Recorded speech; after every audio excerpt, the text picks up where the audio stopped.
Բարի լույս իրելի հեռուստադիտողներ, եթերում Հոմոդեուսն է։ Մի հատ հարցազրույցում ասացիր, որ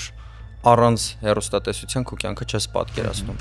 Հիմա ո՞նց ես ապրում։ Ազատ գոտուց ինձ հանեցին, ես չգիտեմ, եթե պիտի նորմալ մարդը պիտի չլիներ։ Մեդիա պրոդուկտ ստեղծողները պատասխանատու են, ոնց է մտածում ժողովուրդը, ոնց է մտածում հասարակությունը։ Հիմա որ ես ունեմ այնտեղ 600,000 պրասմոտով 1 միլիոն կամ իրանք ունենում, ա դա պետք։ Դրանք վաճառվել է 300,000 դրամանոց գովազդով, 500,000 դրամանոց գովազդով։ Հասարակությունը դա ինչ որ ձև լավը դարձրել է, թե չէ։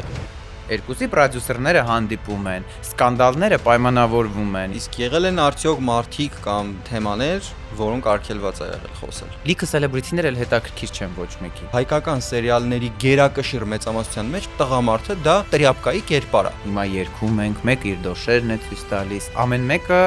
գրում է իր պատասխանատվությունը։ Իսկ բլոգերներ կան, որոնց սիրում ես հետևում։ Ես կարծում եմ մեդիան լավագույն լվացքի մեքենան է, որը ժամանակի ընթացքում բոլորին մաղում է։ Իսկ ինչ վերաբերվում է բեթինգին թե չէ, ես լրիվ օքեյ եմ։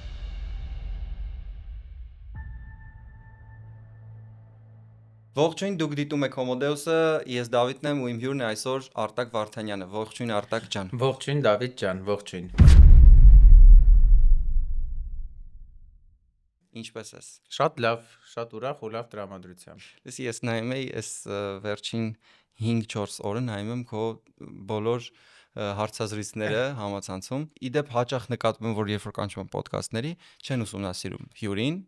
ինչ հարցազրույցներ տվել, ինչեր ասել եւ այլն։ Ես մինչեւ տենց 15 տարվա քահանության բոլոր զրույցները նայել եմ։ Դաժանալիներ։ Ահա որ դաժանալի։ Լսի, գիտես ինչն է հետաքրքիր, ասենք մի հարցազրույց չկար, որում քեզ չեն հարցնում անձնական կյանքի հետ կապված։ Հիմա եկեք ֆիքսենք։ Հիմա ուզում ես անձնական կյանքից սկսենք։ Չէ։ Եկեք ֆիքսենք, որ մեր ոդքասթը տարբերվելու է հենց դրանով, որ ընդհանրապես չենք անդրադառնալու, մեզ հետաքրքիր չի քո անձնական կյանքն է, ինչ ուզում ես արա։ Ասենք ինչի են մարդիկ անպայման ուզում իրանց բանը քիթը խոթեն ու ուրիշի անձնական կյանքի մեջ։ Ես գիտեմ ինչի, որովհետև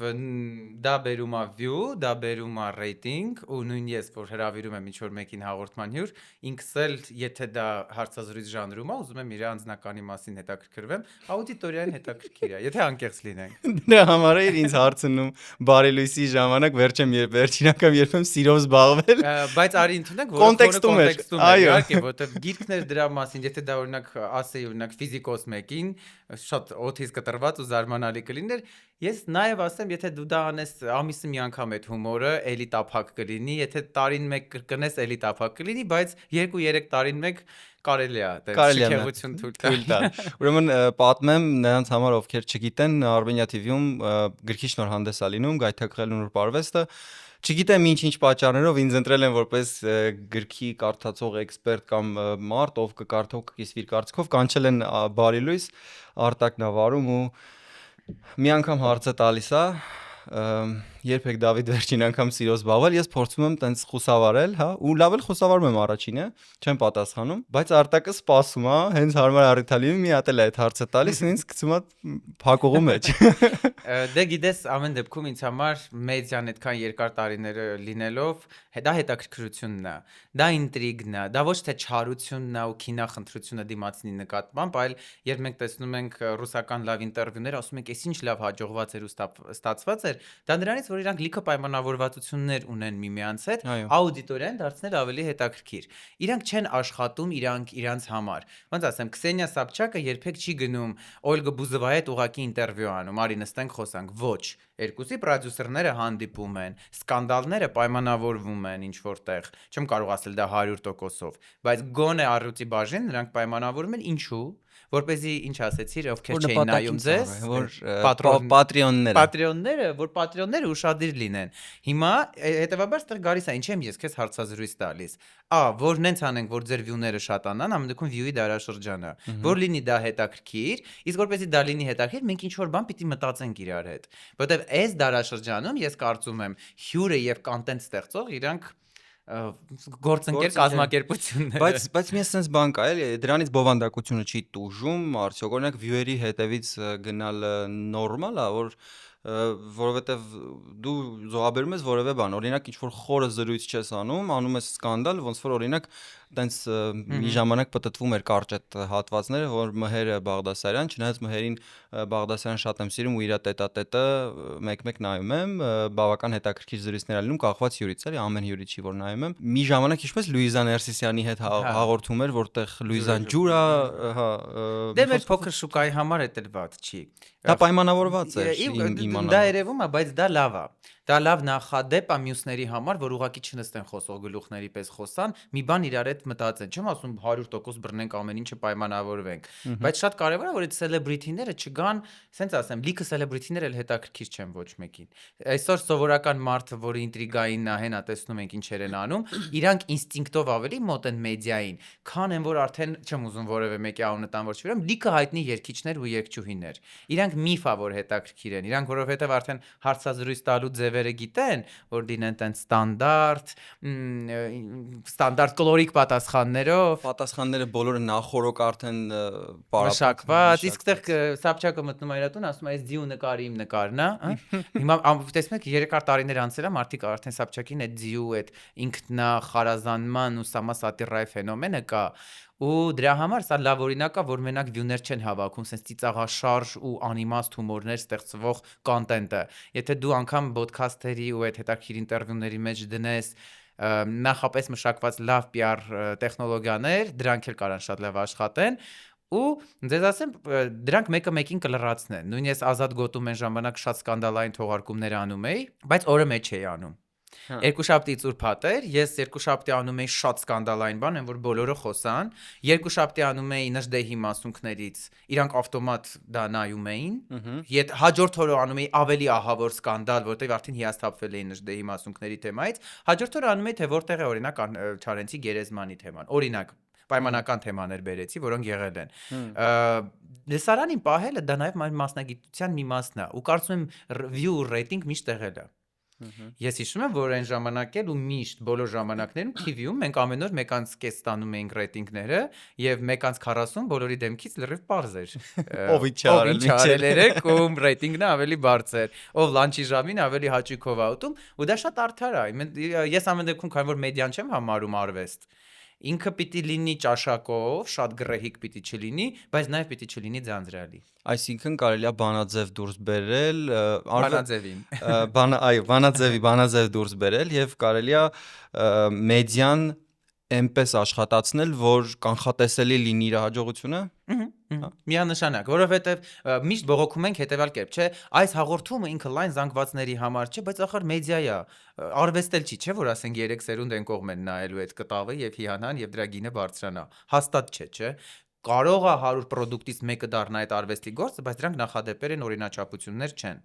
Հետևաբար մեդիայում դու պիտի այնպես կառավարես քո չեները, որ լինի համ հետաքրքիր, համ ի վերջո մարդիկ նայեն։ Իմ համար եթե մեդիան չեն նայում, դա ձանձրալի է։ Ուրիշ բան, որ արդեն մեր օրերում խոսող գլուխները շատ են, իրենք ամեն մեկը ստեղծում է իր channel-ը, ունեն այս միկրոֆոնից, ունեն շատ ավելի լավ կամերաներ, քան լիքը production-ներ, օքեյ է, որ իրանք ունեն ֆինանսավորում, նստեն հավեսով զրուցեն։ Դա, բայց իմ համար մի քիչ մեդիայից հեռու բան է ու կարծում դա ժամանակի խայբն է, դա անպայման կանցնի։ Բայց մի sense հետաքրքիր բան, երբ մենք մեկ-մեկ շատ եմ խորանում ինչ-որ հարցերի շուրջ, Ժան Բոդրիար այդպիսի հետաքրքիր ժամանակակից փիլիսոփա, ժամանակակից ասելով նկատի ունեմ այս 2000-ականներ եւ այլն, ինքը նախորդ դարի վերջից ու 2000-ականների սկզբում ակտիվ եղել, հիմա մահացել է, շատ հետաքրքիր մի գիրք ունի, կոչվում է «Общество потребления», ու ամբողջությամբ չեմ կարդացել գիրքը, գլուխներն էի ուսումնասիրում ու գիտես ինչ հետաքրքիր մտքի եկավ, որ ամբողջ մեր մեդիա արվեստ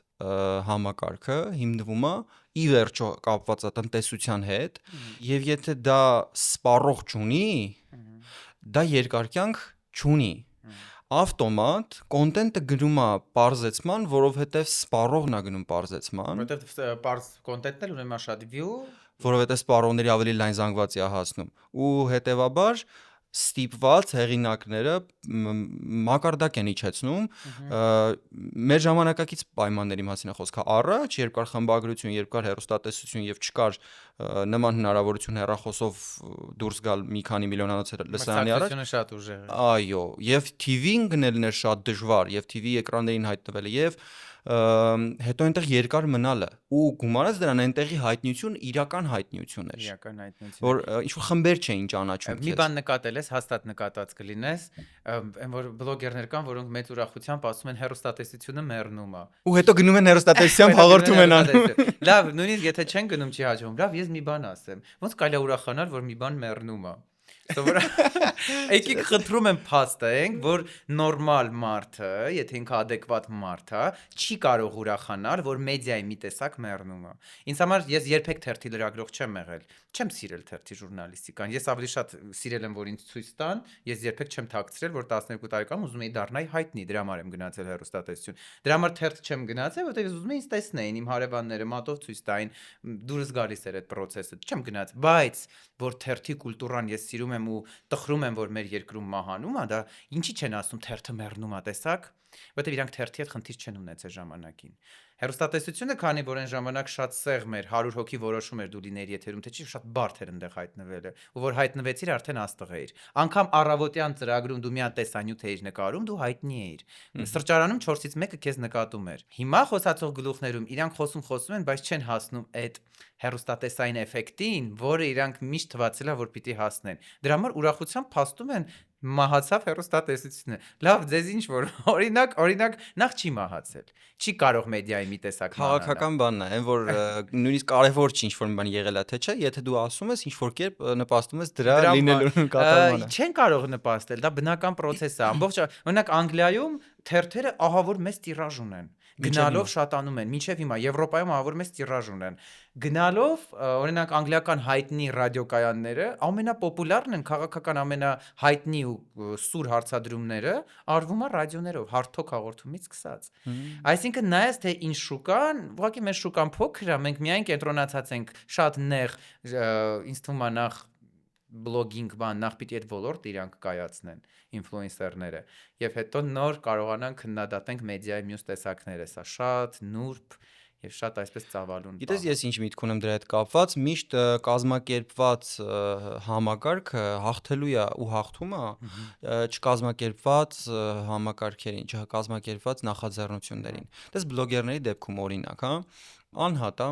իր համար երբ հավես ունի նկարում է, երբ հավես չունի չի նկարում, գովազդատուն երբ եղավ, երբ չեղավ, երբեք ինքը չի նախաձեռնում ինչ որ մի արշավ կամ ինչ որ մի գործողություններ, որպեսզի հովանավորներ բերի։ Նույն ամենայն դեպս ես այդպեսի շատ քիչ գիտեմ, 1-2 հոգու գիտեմ, որոնք իրանց էջում տենց հայտարարում են, որ կվերցնեմ գովազդներ ինչ որ ավելի մատչելի գներով, բայց հիմնականում ոնց որ անում են լավ կոնտենտ, լավ տարածվող կոնտենտ, հետաքրքիր կոնտենտ մարդկանց համար, որ դրանից ներգրավեն գովազդ, բայց նույնը նայում ենք TV-ի դեպքում, թիմը աշխատում, այնտեղ կա լինեյնի պրոդյուսեր, կա պրոդյուսեր, այս մարդը աշխատում է, այս պրոյեկտը գծում են, մտածում են ոնց պիտի լինի, ով է աուդիտորիան, քանի էպիզոդ է լինելու, ամեն թեման հստակ, սցենարով, բանով, մեկը աշխատում է մենակ հովանավորների հետ, մեկը աշխատում է հյուրերի հետ առանձին բան, այսինքն այն էլ է բովանդակություն ստեղծում, սա էլ է բովանդակություն ստեղծում, բայց քանի որ սա կազմակերպված է, սա միշտ ունենալու է եւ սպառող եւ հովանավոր եւ չի վերանալու, դա հենց այդ եմ ասում, մեդիայի ոչ մի տեսակ չի վերանալու։ Սկզբում ժառապատկերների վրա բաներ էին գծում, դա դարավ թերթ, հայտարարություններ եմ դարավ ռադիո, հեռուստատեսությունը ինտերնետին էլ է գալու փոխարինող, բայց դա չի նշանակելու, որ ինչ որ մի շրջան կգա հիշեք այսօր, անպայման հիշեք, ասել են այդ բլոգերներն էլ մահացան, իրանց էլ ուրիշ թաղողներ են լինելու անպայման։ Սնեփչատերներն են Անպայման, անպայման, դա մեդիայի դա մենք չենք, ոնց ենք մենք ապրում եւ ծերանում, ոնց ենք դա մենք, ոնց է մեր օրգանիզմը, մենք այսօր նույն դեմքը չունենք, ոնց որ վաղն ենք ունենալու, անպայման։ Այստեղ շատ կարևոր է, որ ես օրինակ ինձ ահա որ երջանիկ եմ զգում, որ ես այդ ժամանակում եմ եղել։ Ահա որ ուրախ եմ, որ իմ young and beautiful տարիները, չնայած ես հիմա ընդհանրապես չեմ դժգոհում այդ առումով, բայց ես շատ ուրախ եմ, որ այդ մեր ծաղկման տարիները, երբ որ 21-22 տարեկան ենք եղել, այդ ժամանակաշրջան, այդ կինոն ա եղել, այդ կինոյում ենք նկարվել։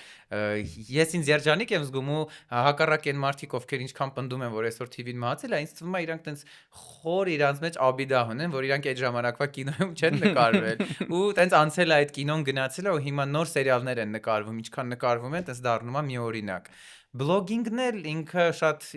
իմ կարծիքի հետ առումով հետեւյալն է, կարող են գրազով իրանցից 10-ին տանք թելադրություն, նրանցից իհարկե ոչ բոլորի մասին է խոսքը, բայց 7-ը անելու են խայտառակ ուղղագրական կետադրական սխալներ, որտեվ ես տենց իրանց մասին հաղորդում էի նկարում Art House-ը։ Դավիթ, ես մտել եմ իրանց էջերը նայել եմ, Աստված իմ, նյուժերի չի կարելի տալ մի հատ միջին գիտելիքներով մեկին խմբագրեն, այ բացառիկ ուղղագրության պակաս, կետադրության մասին մոռանանք, ԲՊՊ, ԳՔՔ, տես բաներ գոյություն չունի։ Բայց հիմա մեզ կասեն բայց այդ մարդիկ հետաքրքիր կոնտենտ են ստեղծում, մենք Դե իրենց գիտես ինչ նայում ենք։ ուզում են թող ասեն։ Ես ուրախ եմ, որ այդ կինոյում չկամ։ Ես ուրախ եմ մի կինոյում չկամ, որտեղ կան տառասխալներ։ Ու ինձ չհամոզեք, որ մի կինո, որ ավելի շատ են նայում, որտեղ կան տիտրերում տառասխալներ, դրան լուրջ են վերաբերվում։ Դա ժամանակի խայպ է կոչվում։ Ինձ համար ցանկացած բան ունենում է սկզբնաղբյուր եւ մասնագիտություն։ TikTok-ում ես հատուկ ապացուցելու համար ունեցել եմ եւ այդ parallel 650,000 просмотр, 1 միլիոն просмотр, ես Սաթենիկը Հազարյան իրան եթերում ծաղիկ նվիրեցի ամուսնության առաջարկը հարեցի 1 միլիոն просмотр, հա, տարածվեց բոլոր կայքերով, դրա խայպը կա, ստեղ արդեն այս դարաշրջանի կինոն ուրիշ բանի մասին է։ View-ի մասին ինչքան թվացյալ մենք այդքան խոսում ենք։ Ավելի շատ ստեղ քո խիղճն է, թե դու ինչ ես անում այդ աուդիտորիայի հետ։ Չէ՞ որ մարդ լրագրող ժամանակն է, այս միկրոֆոնը, այս կամերան, որ ամեն վարքյան կարող ենք միացնել խոսալ, ոնց ենք վարվում դրա հետ։ Հետո մյուս կողմից, այս հարցում ես լիարժեք համամիտ եմ, մյուս կողմից նայ, եթե մենք խոսում ենք նրա մասին, որ դե լավ, մենք լավ ենք վիդեո նկարում, մեր մոտ ստացվում է շոու անել էկրանի առաջ, լսարանի ուշադրությունը պահում ենք, օքեյ, ինչների սա պետք գրական խոսելը կամ գրական ուղղագրական առանց ուղղագրական սխալների գրելը կամ Ստատուս գրելը, հա։ կամ մեր բաների բովանդակությունների մեջ ինչ-որ լավ մեսիջներ դնելը։ Հա, կարելի է տենց անել, ու ես միշտ մտածել եմ այդ։ Հիմա ես չեմ Բայց որ հեռանկարային ուր ենք գնալու այդպես։ Սենց ասեմ, այն ժամանակ կային դպրոցներ, հանրային ռադիոն ուներ մանկապատանեկան հաղորդում, կար ինտերնյուս, կար մենք ենք, կար երգի թատրոնների ունեին երեխեք, դրանք դպրոցներ էին, այդ երեխեքին լավից վատից ինչ որ որոշակի կրթական բանի էին բերում, նոր իրանք հայտնվում էին եթերում, մեկը իմ համար դա լավ է։ Եթե հիմա այն ժամանակաշրջանն է, որ մենք ընդունում ենք, որ կարելի է տառասխալներով ու տենց այդ վիճակում հայտնվել, դա հավատացեք, քո ասած ինքը ոչ միտեղ չի տանելու։ Հիմա որ ես ունեմ այնտեղ 600,000 просмотр 1 միլիոն կամ իրանք ունեն, ում է դա պետք։ Դրանք վաճառվել է 300,000 դրամանոց գովազդով, 500,000 դրամանոց գովազդով։ Հասարակությունը դա ինչ որ ձև լավը դարձրել է, թե Չէ։ Ժամանակին, երբ օրինակ հաղորդումներ էին ստեղծում հեռուստատեսությունում, բնականաբար միշտ կան հաղորդումներ, որոնք trash content են համարվում ու նախատեսված են շատ Բայց ավելի այնտեղ լայն։ դու կետադրական տենց ված սխալներ չեք այդքան էլ տեսած։ Էլի չէ, այնտեղ էլ է գրագետարվում, այնտեղ էլ գոնե մարալին ինչ որ բան կա, այնտեղ էքսպերտներ են գալի օրինակ կիսաբաց լուսամուտները, որտեղ գալիս են շատ վատ վիճակում ապրող մարդիկ եւ բնականաբար դա շատ ավելի մեծ ուշադրություն է գրավում, մեմերը մինչեւ այսօր տարածվում են, բայց ի վերջո կազմակերպված է այնպես, որ այնտեղ նստած է հոկեբան, այնտեղ նստած է էքսպերտ, որ ուղղորդում է, ինչ որ մեսիջ է փոխանցում, վերջում այդ ամեն ինչը ամփոփվում է, ինչ որ մի իմաստ է տրվում, այսինքն նայողը քաոտիկ ինֆորմացիա չի կլանում ուղակի հանուն կլանելու։ Իսկ հիմա ոնց որ, գիտես, որ նայ որ խմենք, կենաց ասենք լավ զգանք մեզ եւ կա որ շիշը դնում են, բոլորը սկսում են խմել ու ոչ մեկ չի հասկանում ինչի ենք խմում, մեկը չի հարցնում, ժողովուրդ, էս ինչ ենք։ Որպեսզի ես չքննադատեմ որևէ մեկին ու չանձնավորեմ որևէ մեկին, ամեն մեկս կրում ենք մեր պատասխանատվությունը։ Ամեն մեկս կրում ենք այս միկրոֆոնի առջև, երբ արտադրանք ենք տալիս, ապարում ենք, հիմա երգում ենք, մեկը իր դոշերն է ցույց տալիս, մյուսը վիճաբանում է, մյուսը բերում է մարդկանց դարձնում մեմ, մյուսը հետաքրքիր ու խելացի խորհուրդներ է տալիս, հա, ամեն մեկը կրում է իր պատասխանատվությունը։ Ես կարծում եմ մեդիան լավագույն լվացքի մեքենան է, որը ժամանակի ընթացքում բոլորին մաղում է, եւ այն մարդիկ, ովքեր երկարակյաց են, հենց դա նրան շնորհիվ է, որ միևնույն է իրանք հետևել են դասական օրինակներին։ Չկա աշխարհում մի գիտություն, որը չունենա սկզբնաղբյուր։ Ինչքան էլ մենք խոսենք նոր հեծանիվների մասին, նոր հեծանիվները հորինվել են, կարելի է սկզբնաղբյուրի վրա կառուցել ինչ-որ մի հատ նոր բան։ Հիմա ժամանակը հասկանալի է ուր է տանում, բայց դա անցումային ժամանակաշրջան է։ Նույնիսկ տարբեր բլոգերների հանդիպումները այս խայպի ժամանակաշրջան է, այսօրը հիշեք, որովհետև կգա անպայման ինչ-որ մի շրջան, որ ավելի կգնահատվի միկրոֆոնով այն մարդիկ, ովքեր ելույթ են ունենում, կրեն այդ պատասխանատվությունը, իրանք ինչ են արել։ Հետաքրքիր է, Երանի այդ օրը գա ու տեսնենք։ Դա կլինի, մարդիկ էլ են այդ գնահատականը տալիս։ Ես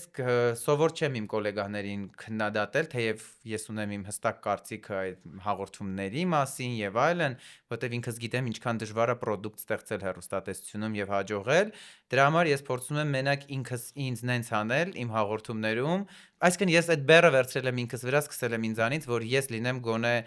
այնպիսին, ինչպիսին ես կուզենայի տեսնել մեդիան։ Այս թեման շատ հետաքրքիր է, կուզեմ մի քիչ բացենք, էլի։ Օրինակ, շատ եմ մտածում, որ հասարակությունը ըստ երևույթին ձևավորում է իր համոզմունքները լրատվական աղբյուրներից։ Եվ այսօր լրատվական աղբյուրների մեջ նաև մտնում են բլոգերները։ Հիմա մեզ լսողները կարող են առարկել ասել մեզ ժամանց են ապահովում, լավ են անում, էլ ինչի մասին է խոսքը։ Բայց մյուս կողմից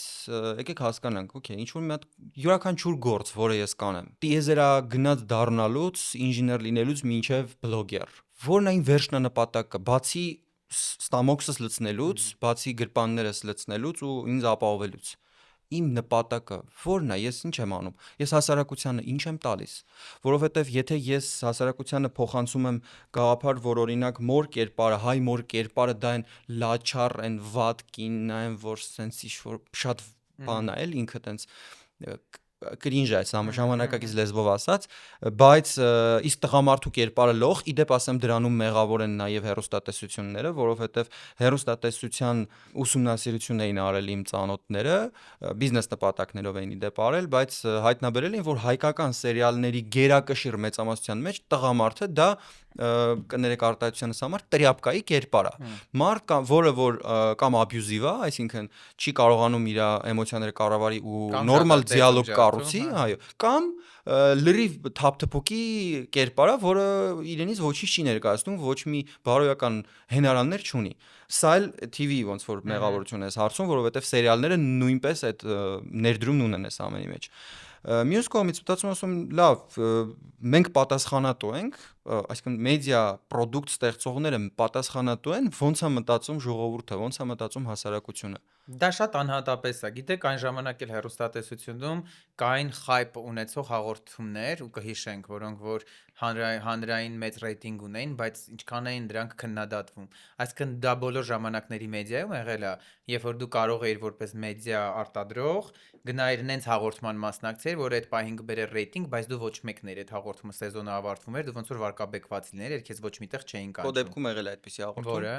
6-րդ զգայարանը։ 6-րդ զգարանը հյուր եմ եղել։ Հա, բայց դու գնացել ես այնտեղ ու դա փոշմանել ես, չգիտեմ։ Գիտեք, որ ինչ եմ փոշմանել, չեմ ուզում կուլիսային խոսակցություններ բացեմ, եթե տալիս ենք ընդհանուր եթեր, պիտի չմոնտաժված տարբերակը տանք եթեր, այսպեսի մի բան չեմ ուզի հիմա այդպես անդրադառնամ այդ հին հաղորդմանը։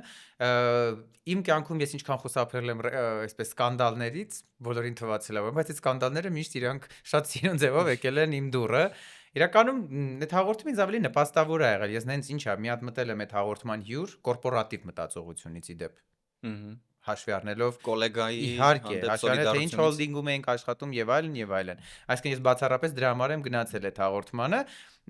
Նայեք, երկրորդ անգամ դու չես գնա այդ հաղորդման եւ այդ հաղորդավարի մոտ։ Իմ ասածը դա է։ Չէ, չես գնա։ Եթե մի անգամ քեզ, օրինակ ես իմ վարքականոնը ժուրնալիստիկայում, որ մեզ ինտերնյուզում են սովորացրել, ես երբեք որևէ մեկին թաքուն նկարանում չեմ արել։ Երբևէ իմ լրագրողական կարիերայում թաքուն չեմ նկարել, թաքուն չեմ ձայնագրել։ Բարև ձեզ, ես լրագրող եմ, ունեմ այս հարցերը ձեզ։ Իմ յարդերը չի դիմացել մինչև վերջ նայեմ, կարող է այնտեղ ինչ-որ թաքուն նկարահանումներ ա եղել։ Չէ, թաքուն նկարանումը հենց այդ օրինակով չեմ բերում, առհասարակ եմ բերում, որ մեդիա նկարանք, չէ, թաքուն նկարում ձայնագրություններ, դրանք սխալ են։ Նայած դու քեզ ոնց ես դիրքավորում շուկայում։ Դու քեզ դիրքավորում ես մի օրով, որ դու ռեյտինգ ունենաս, այն ինչ որ հիմա բլոգերներն են անում, թե դու ուզում ես քեզ դիրքավորում ես նենց, որ դու վաղը չեմ մյուս օրն էլ ապրես։ Հա։ Հենց այդ հերանեկարի մասին է, էլի խոսքը։ Միանշանակ դրա մասին է մեր խոսքը։ Դա հիմա 6-րդ գայարան իմ համար պայմանական օրինակ է։ Չէիր կարող թողնել դուրս գալ։ Ես անգամ իմ համար մեկ է, սենց ասեմ, իդեպ մի բան ասեմ, Հրաչ Քեշիշյանը մեզ շատ սիրելի, մի շատ լավ բան ասում, մարդկանց մեդիա հիշողությունը այդքան երկար չի։ Մարդիկ տենց ընդհանուր գլոբալ սցենարը մոռանում են, շատ համաձայն եմ ես այդ մտքի հետ։ Ընդհանուր տենց քեզ են հիշում այդտեղից։ Էմոցիան բան իրանք այդ խոսակցությունները մոռանում են։ Մեդիա հիշողությունը կարճ է։ Գլոբալ իմաստով մենք շուկայի ներսում էլ սկսում ենք իրար չհավատալ կամ քեզ չհավատալ կամ ինձ չհավատան։ Այ այդ է ուզում անդրադառնանք հասարակության մեջ սկսում է պակասել փոխվստահությունը, հետեւաբար մարդիկ որ տեսնում են ու հատկապես երբ բլոգինգն էլ այս ամենին միացավ, ոնց որ տուսովկային մտավ, տեսանք որ սկսում է հասարակության մեջ փոխվստահությունը փոքրանալ, որովհետեւ նախ գովազդվում են ապրանքներ, որոնք պարզվում է որ աղբ են, արվում են արշավներ, պարզվում է որ ընդհանրապես այդ մասին չի ոչ այդ բլոգերը, ոչ իրան հետաքրքիր է դա, օրինակ առողջ սննդի մասին մի քանի անգամ եղավ դեպքեր, տարբեր բլոգերներ խոսեցին, որ իրենք պարբերաբար արել են գովազդներ նման թեմաներով, բայց հանուն արդարության պետք է ասել, որ լավ արեցին, որ խոստովանեցին, որ նման վերաբերմունքը սննդի հանդեպ եւ այլն նաեւ տանում է դեպի որոշ հիվանդությունների կամ ավելի վատ հետևանքների։ Պետքա դա լինի սննդաբանի հետ եւ այլն, այդպիսի դες ոչ պրոֆեսիոնալ նուտրիցիոլոգներին պետք չի լսել։ Եվ հասարակության մեջ սկսում է TV-ում էլ տեսնում ենք օրինակ էքստրասենսներ եւ այլն, մեկ էլ իրականում բոլորս գիտենք, որ էքստրասենսները դրանք պրոստը հորինված կերպարներ են փող աշխատելու համար, ոչ մի իրականության հետ կապ չունեն։ Բացարձակ կարծիք օրինակ, հիմա որ իրանք զանգեն ասեն մենք հորինված կերպարներ, դու ինչ ես արել։ Ես հենց հիմա պատրաստ եմ ցանկացած էքստրասենսի հետ հանդիպել եւ ցանկացած էքստրասենսի ուղիղ եթերով ցույց տալ, որ ինքը էքստրասենս չի ընդհանրապես։ Դու կարող ես դա անել, բայց ես քեզ խորհուրդ չեմ տա, դու քո ավելորդ ժամանակից նրանց կտրամադրես։ Ես գիտեք ոնց մասնակցել եմ այդպիսի հաղորդումների, որոնք ինձ բերել են վարկանիշ այդ պահին։ Այսինքն ավելի շատ են խոսել, իսկ մեդիան գիտենք, որ ինչքան խոսում են այդ պերսոնայի մասին, այնքան ինքը մեդիայում հետաքրքիր է, իհարկե ոչ դու նենց չանես too much, որ այսպես ասած արդեն մարդկանց մոտ տհաճություն առաջացնես։ Ես էլ եմ ասում, բլոգերներ են ինչ որ հիմա անում են, ինձ մեկ է, ես տեսնում եմ կամ որ հավանում եմ իդեպ նրանց։ Իդեպ շատ լավերը կան, շատ հետաքրքիր թեմաներ են խոսում։ Բայց ես էլ եմ ասում, ես ուրախ եմ, որ իրանց կինոից չեմ։ Ես ուրախ եմ, որ ես ժուրնալիստ եմ ու իմ ժամանակվա, երբ որ հիմա իրանք այս տարիքում են, մենք ուրիշ բանով ենք զբաղված եղել։ Ես շատ ուրախ եմ, որ մեր հետ այդ խմբագրական ինստիտուտներն են աշխատել։ Ես շատ ուրախ եմ, որ մենք այտենց մի կադրի վրա մի քիչ երկար ենք մտածել, որ սիրուն լույս լինի, այլ ոչ թե բարև ձեզ ողջույն բան, շատ լավ են անում։ Այդ իրանց կինոն է, էլի եմ ասում։ Ես ուրախ եմ, որ մեր ժամանակը ուրիշ ձև ա եղել։ Բայց միաժամանակ նաև TV-ն էլ ունեցել է իր թերությունները, օրինակ դու չես կարող ինչ-որ հյուրի կանչել, չես սահմանափակումներ ունես թեմայի հարցում, ինքնադրսևորման շատ հարցերում համոզված եմ դու էլ դրա հետ բախված կլինես, երբ քեզ սահմանափակել են որոշ հարցերում կամ որոշ ռեպորտաժ անել կամ ինչ-որ թեմայով խոսել, կամ խոսել ես հետո հանել են դա եթերից եւ այլն, եւ այս խմբագրության դաժան գրիչից փախնելու համար նույնպես ոնց որ ըմբոստություն որպես բլոգինգը շատ զարգանում է։ Շատ ավելի հերոսություն է, երբ որ դու հանրային հեռուստատեսությունում, անկախ հանրապետությունում առաջին անգամ գիտենք հիմա կուսության թեման բոլորը անում են, չէ՞։ Դե շատերը։ Ես չեմ բոլորը դե որ ասեմ բոլորը նկատի չունեմ 100-ից 100 անում։ Նկատի եմ շատ շատերը, իհարկե նկատի ունեմ շատերը, բայց ավելի հերոսություն է հանրային հեռուստատեսության այն ժամանակվա քո խմբագրին համոզես, ասես եկեք այդ մասին ծավալուն հաղորդում անենք ու առաջինը որ հանրային հեռուստատեսությամբ երբևէ քննարկել ենք մեր շատ սիրելի Լուսիկ Ագուլեցին մասնակցեց։ Հասկանում եք, բայց այդ ժամանակ անգամ այդ թեմաներին երբ մենք անդրադառնում ենք, ձեր ասած կար էքսպերտ, Լուսիկ Ագուլեցին լրիվ բացատրում էր, թե դա ինչ է իրանից ներկայացնում։ Այնտեղ ոնց ասեմ, համարձակությունը ինձ թվում է դրանում է, այլ ոչ թե համարձակությունը դու ուղղակի այդ բառը օգտագործես, որ դառնա սկանդալային։ Ու համարձակությունը նաև ժամանակի մեջ է, որ դու այդ նորամուծության թեմաները անում ես։ Օրինակ հատուկ ռեպորտաժում ինչքան նորամուծություն թեմաներ էինք մենք այն ժամանակ անում, որ հանրությունը մինչև մյուս 3 շաբթի քննարկում էր նախորդ ռեպորտաժները։ Դա մեծ ոգևորություն էր տալի։ Ազատ Գոտին անդադ զանգում ասում են, «Այսօր Իրիկունը դուք ինչ եք անելու, հա, այսօր Իրիկունը ինչ եք, ինչ սկանդալ եք պատրաստել», բայց այդ սկանդալի տակ կար բովանդակություն։ Կար քննարկման ինչ որ թեմա, հա, որովհետև ամեն դեպքում հեռուստատեսությունը ինքը ձեր ասած այդ խմբագրական ինստիտուտը իր մեջ պարունակում է եւ իրանք ընդեղից ասում են էսի մի արա դու էսի բրթում էիր առաջ չէ էնտուզիազմի կարիերիստ էիր ու դրա հանրագումարում ստացվում էր սիրուն բան հիմա իրանք ինչ ուզում անում են ու այդ ինձ ասեմ դա արդեն իրանց խնդիրն է ես չեմ կարող որևէ մի բլոգերը ասեմ էս ինչ եք դուք անում իհարկե ինձ դուր չի գար որ իրանք sense բարձր գոռալով ինչ որ ռեկլամ են անում տեսնում ես որ sense ապրես ճղվելով բան ամեն մեկս ընտրում ենք մեր ուղին ու էլի գալիս ենք այն կետին, որ ամեն մեկս պատասխանատու ենք մեր արածի համար։ 50 տարեկանում ասենք այդ գորգրացողները Ձայն չեն ունենալու։ Ձայն ունենալը մի կողմ, նու նախ 50 տարեկանում մի քիչ գորգրալը ուրիշ է, ուրիշ կերպ անցալվում, երբ երիտասարդ ես 20 քանի տարեկան ես, ուրիշ է։ Ինչպես բոլոր նորմալ մարդիկ, բոլորս էլ ժամանակ առ ժամանակ ունենում ենք մոտիվացիայի հետ խնդիրներ։ Եվ դա նորմալ է, քանի որ շատերս սխալ ենք պատկերացնում, թե ինչ է իրականում մոտիվացիան, եւ հենց այդ պատճառով էլ ես գրել եմ գրողի տարած մոտիվացիա գիրքը։ Գիրքը չի պատմում սովորական մանտրաներ այն մասին, թե պետք է բոլորը ձգտեն առաջ գնալ եւ հասնեն մեծ բարձունքների, որովհետեւ դա է կյանքի իմաստը։ Գիրքն այն մասին է, թե ինչպես ձևակերպել մոտիվացիան եւ դարձնել այն բանաձև ձեր կյանքում, որը կախված չի լինի ոգևորությունից, լավ տրամադրությունից կամ այլ կողմնակի հանգամանքներից։ Գրքում նկարագրված են գիտական փորձեր եւ ուսումնասիրություններ այն մասին, թե ինչպես է մարդկանց մոտ առաջանում մոտիվացիան, եւ այս գիրքը կարելի է համարել առաջին գիրքը, որը գրվել է հենց մոտիվացիայի մասին։ Եթե բնակվում եք արտասահմանում, գիրքը կարող եք ձեռք բերել անկյունում նշված QR կոդով անցնելով Bookinist-ի կայք։ Եթե դեռ վերջնականապես չեք կորցրել մոտիվացիան ու կարող եք տանից դուրս գալ ու գնալ գրախանութ, ապա գիրքը կարող եք ձեռք բերել Bookinist գրախանութների ցանցից եւ մնացած բոլոր այլ գրախանութներից։ Գիրքը ձեռք բերելով դուք նաեւ կաջակցեք այս ոդքասթին, որպեսզի այն լինի մշտական եւ որակյալ։ Շնորհակալություն։ Այն օրը բան ընկերներս մեկը ասում է դու ոչ live ես մտնում, ոչ մի բան, ես ամասի հենց հիմա կմտնեմ live։ Մտա live այդ պարոն 150-200 հոգի նայում եմ live-ը։ Բոլորը գրեն ազատ գոտու ես հաղորդում, հատուկ ռեպորտաժ ես հաղորդումը, մենք ենք ես հաղորդումը։ Գիտես, երևի թե այդ ամենամեծ երջանկությունն է։ Որովհետև հիմա այս բլոգերների մի վիդեո պիտի հիշես, չէ՞, որ ինչ պիտի հիշես, որ ինքը sense ծիծաղալու դրությամբ քայլում էր, դու հումորային դրվագ կհիշես իրանցից, դու հաղորդում չես հիշի։ Դու կհիշես էպիզոդ, որ իրանք ինչ որ ծիծաղալու բան են ասում։ Բայց էլի եմ ասում, սա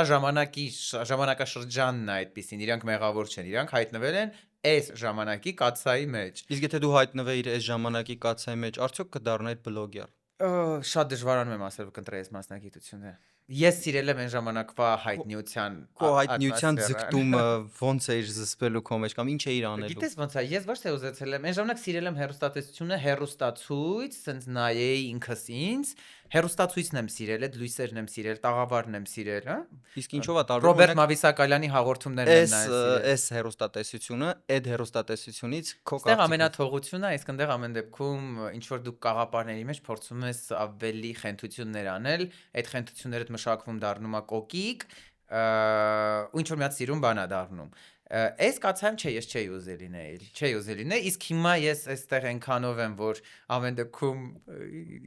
ինչքան ապրել եմ դեռևս այս ասպարեզում եմ ու փորձում եմ սոցիալական ցանցերում ակտիվություն ունենալ, փորձում եմ ասենք իմ նկարներն եմ գցում, մինչև վերջին 1.5 տարին ես ինչքան follower հավաքել եմ Instagram-ում եւ Facebook-ում, դա բացառապես նկարներ եմ գցել, դա ֆոտոալբոմ է, ես կոնտենտ չեմ ունեցել։ Նու հիմա էլ չունեմ կոնտենտ։ Իմ Արտակը, չգիտեմ, լեռներում, ես տենց ինչ որ թենիս խաղալուց։ Իսկ հիմա սելֆիներից չեմ դերադարձել ես Instagram-ի այն ակունքներին, որովհետեւ ի սկզբանե Instagram-ը եղել է հենց ֆոտոների համար։ Ապրես, ես ոնց որ ասած դա դարձրել եմ ինձ ալբոմ, բայց որ ստեղծեմ կոնտենտ, իմ սիրտն էլ չէր տալի կոնտենտ ստեղծեմ։ Սենց նայում եմ Instagram թե բոլորը խոսում են, մեկը բիզնես, մեկը բանը։ Ես հիմա մտածում եմ, Դավիթ ջան, ես մտածում ես ինչ խոսամ։ Ամոթ չի ասել, որ ես խոսալու բան չունեմ։ Ամոթ, հա։ Բոլորը խոսում են։ Ես էլ չունեմ խոսալու բան էլ։ Ես Arthouse-ը արեցի Բանաձևի հետ, Arthouse-ը այնքան դժվար product էր, որ մենք էլ չարեցինք, մի հատ, երկու հատ արեցինք, ամբողջ ամիս իմ բնավորության համաձայն գնացի նկարեցի, հանդիպեցի 7 բլոգերների, մի թողարկման մեջ, տեքստ գրեցի, հետազոտություն արեցի, ովքեր են դառնում, թվեր ներմուծեցի, բայց դա ով պիտի դա հովանավորներ էլ կային, բայց ես հասկացա էլի այդ կաթսայի մեջ ես չեմ ուզում լինեմ ու հիմա չգիտեմ ինչ անեմ։ Չգիտեմ։ Այդ ժամանակ sense համարցակ ասում էիր, որ ես գնում եմ ժամանակի հետ համընթաց, որ Որոշել եմ ինչ եմ անում, այո, բայց հետո որ անում եմ ու զգում եմ, որ հիմա բոլորը խոսում են, երևի երբ որ բոլորը խոսում են, ավելի լավ է դու ինչ որ մի շրջան լռես։ Հիմա էլի տենց հետաքրքիր գաղափարներ ունեմ YouTube-ում անելու, որ մոնետիզացիան կա, տենց մի քիչ ոգևորում է։ Հիմա դաժե չգիտեմ, որ անեմ, երբ ստոպ կտամ, երբ կշարունակեմ, բայց ես գիտեի մի բան, որ art house անում եմ, համոզում եմ, որ view-ները լավ լինի, առաջի թողարկման համար 40,000 հոգի նայեց։ Նոր բացած YouTube page տենց տակը բավական շատ կոմենտներ գրեցին ու բավական շատ լավ տարածվեց, բայց երկրորդ թողարկումը Արցախից տեղահանվածների մասին ասեցին, երրորդը չգիտեի ինչ անեի, որ խոսող գլուխներից տարբեր էի։ Որովհետև նախ դու որպես լրագրող ես աշխատել։ Դա էլ հաշվի առնենք, որ դու գրեթե բոլոր հետաքրքիր թեմաներով կամ դու անձամբ ես արել ռեպորտաժ, կամ ձեր հաղորդումն արել, որովհետև նայում ես հատուկ ռեպորտաժը, ինչ թեմա որ կարող էր հետաքրքրել այդ շրջանում մարդկանց ու դրանք մշտնջենական թեմաներ են։ Բոլոր թեմաների հիմա քննարկում են։ Այդ թեմաների շուրջն է պտտվում։ Հատուկ ռեպորտաժում, բայց տես մեր տարբերությունը եւ իրանց։ Հատուկ ռեպորտաժի մի հաղորդումը սարքելու համար մեզ 15 օր էր պահանջում։ 15 օր, 24/7, 24/7 մենք նկարանում էինք անում, այդ տեքստը մենք գրում էինք, գլխավոր խմբագիրը խմբագրում էր, գլխավոր խմբագիրը խմբագրում էր, Արտակ Ալեքսանյանը խմբագրում էր, դա ոնց ասեմ, չգիտեմ ինչ ճանապարհ էր անցնում։ Դրանից հետո նոր կարող է այդ ռեպորտաժը չգնար եթե անհետաքրքիր էր։ Ես ավելի կողմ եմ ստեղծել դժվար ու մի քիչ երկարատև product, որը տես քանի տարի է անցել, մտնում եմ live, մարդիկ այդ ռեպորտաժները անգիր հիշում են։ Անուններից սկսած, այնժանակ Одноклассники նոր էր, իմ անունների այդ բոլորը հիշում ես, որ տարածվել էր այն ծիծաղալու անունները, դա իմ ռեպորտաժից էր տարածվել։ Նույն այդ կուսության թեմա, որ այդքան trend Սկյուռիկը, Տանուտերյան Սկյուռիկը։ Բոլոր այդ անունները, այո, դրանք եկել են այդտեղից։ Նախ մի բան էլ քեզ ասեմ, շատ կարևոր։ Մեդիայում հիմա լիքը պերսոնաներ կան, որ այս ժամանակին հրավիրում է իմ հաղորդման հյուր։ Անունները ասեմ, մի քիչ հետաքրքիր դառնա մեր ոդքասթը։ Լիաննա Զուրաբյան, Լիլի Մորտո, ես իրանց երբ որ հրավիրում եմ, էլի կան անուններ։ Ես իրանց հրավիրում ասում էին, ոնց կարելի է այդպիսի կերպարների հրավիրել, հետո նրանք դարձան առաջատար ալիքի դեմքեր։ Որովհետև ես միշտ փորձում եի գտնել հետաքրքիր պերսոնաներ ու տես փորձում ենք հետաքրքիր կառուցել։ Եթե դուք նայեք Ազատ Գոտու եւ Երևանն է խոսումի արխիվները, դուք շատ հետաքրքիր մերօրյա աստղերի կհայտնաբերեք, որոնք որ խոսում են եւ խոստովանում են, որ բոլորը եղել են հյուր, այո։ Հատուկ ռեպորտաժը բոլոր արխիվները քչփորել եմ, համարյա քո բոլոր ռեպորտաժները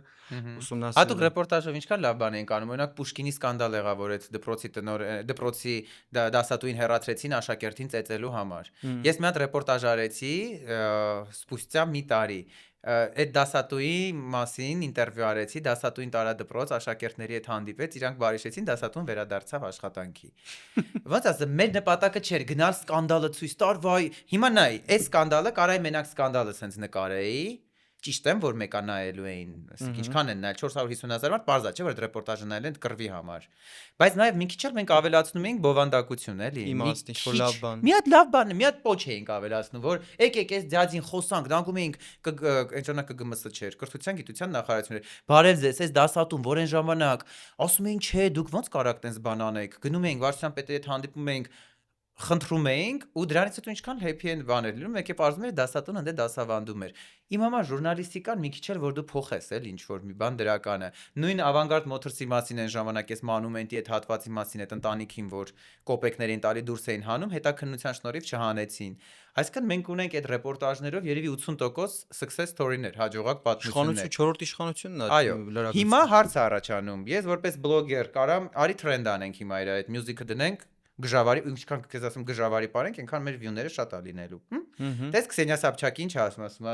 անդադ իր օրինակն եմ վերում, իմ սիրում եմ այդ պերսոնան։ Ասում է հիմա նայեք ինչքան տարօրինակ են պահում, չէ՞ ճկվում է 180 աստիճան այս կողմ, ճկվում է այս կողմ ու ցույց է տալի view-ների քանակը։ Իհարկե այն ճկվողը որ շատ է ճկվել, ավելի շատ են նայում, բայց ինքը ասում է նայեք, եկեք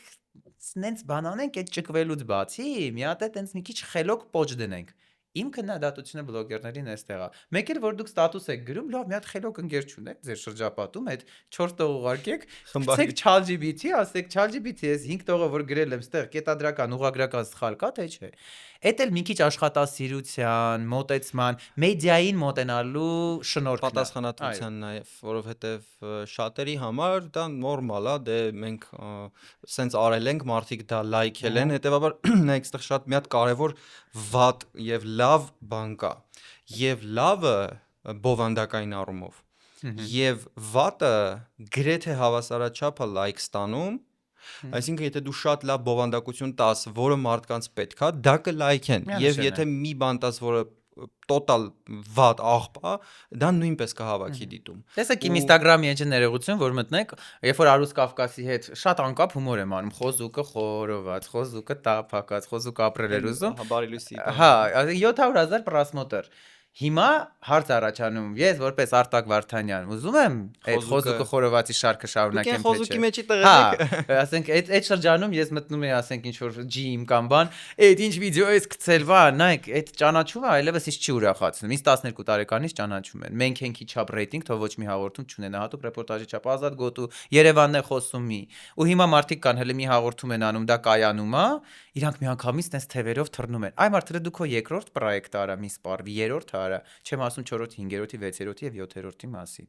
Նոր առունթռած հոպաս է։ Բայց հիմա հարց է առաջանում, ես գնամ այդ խոզուկը խորովածի հետևից, թե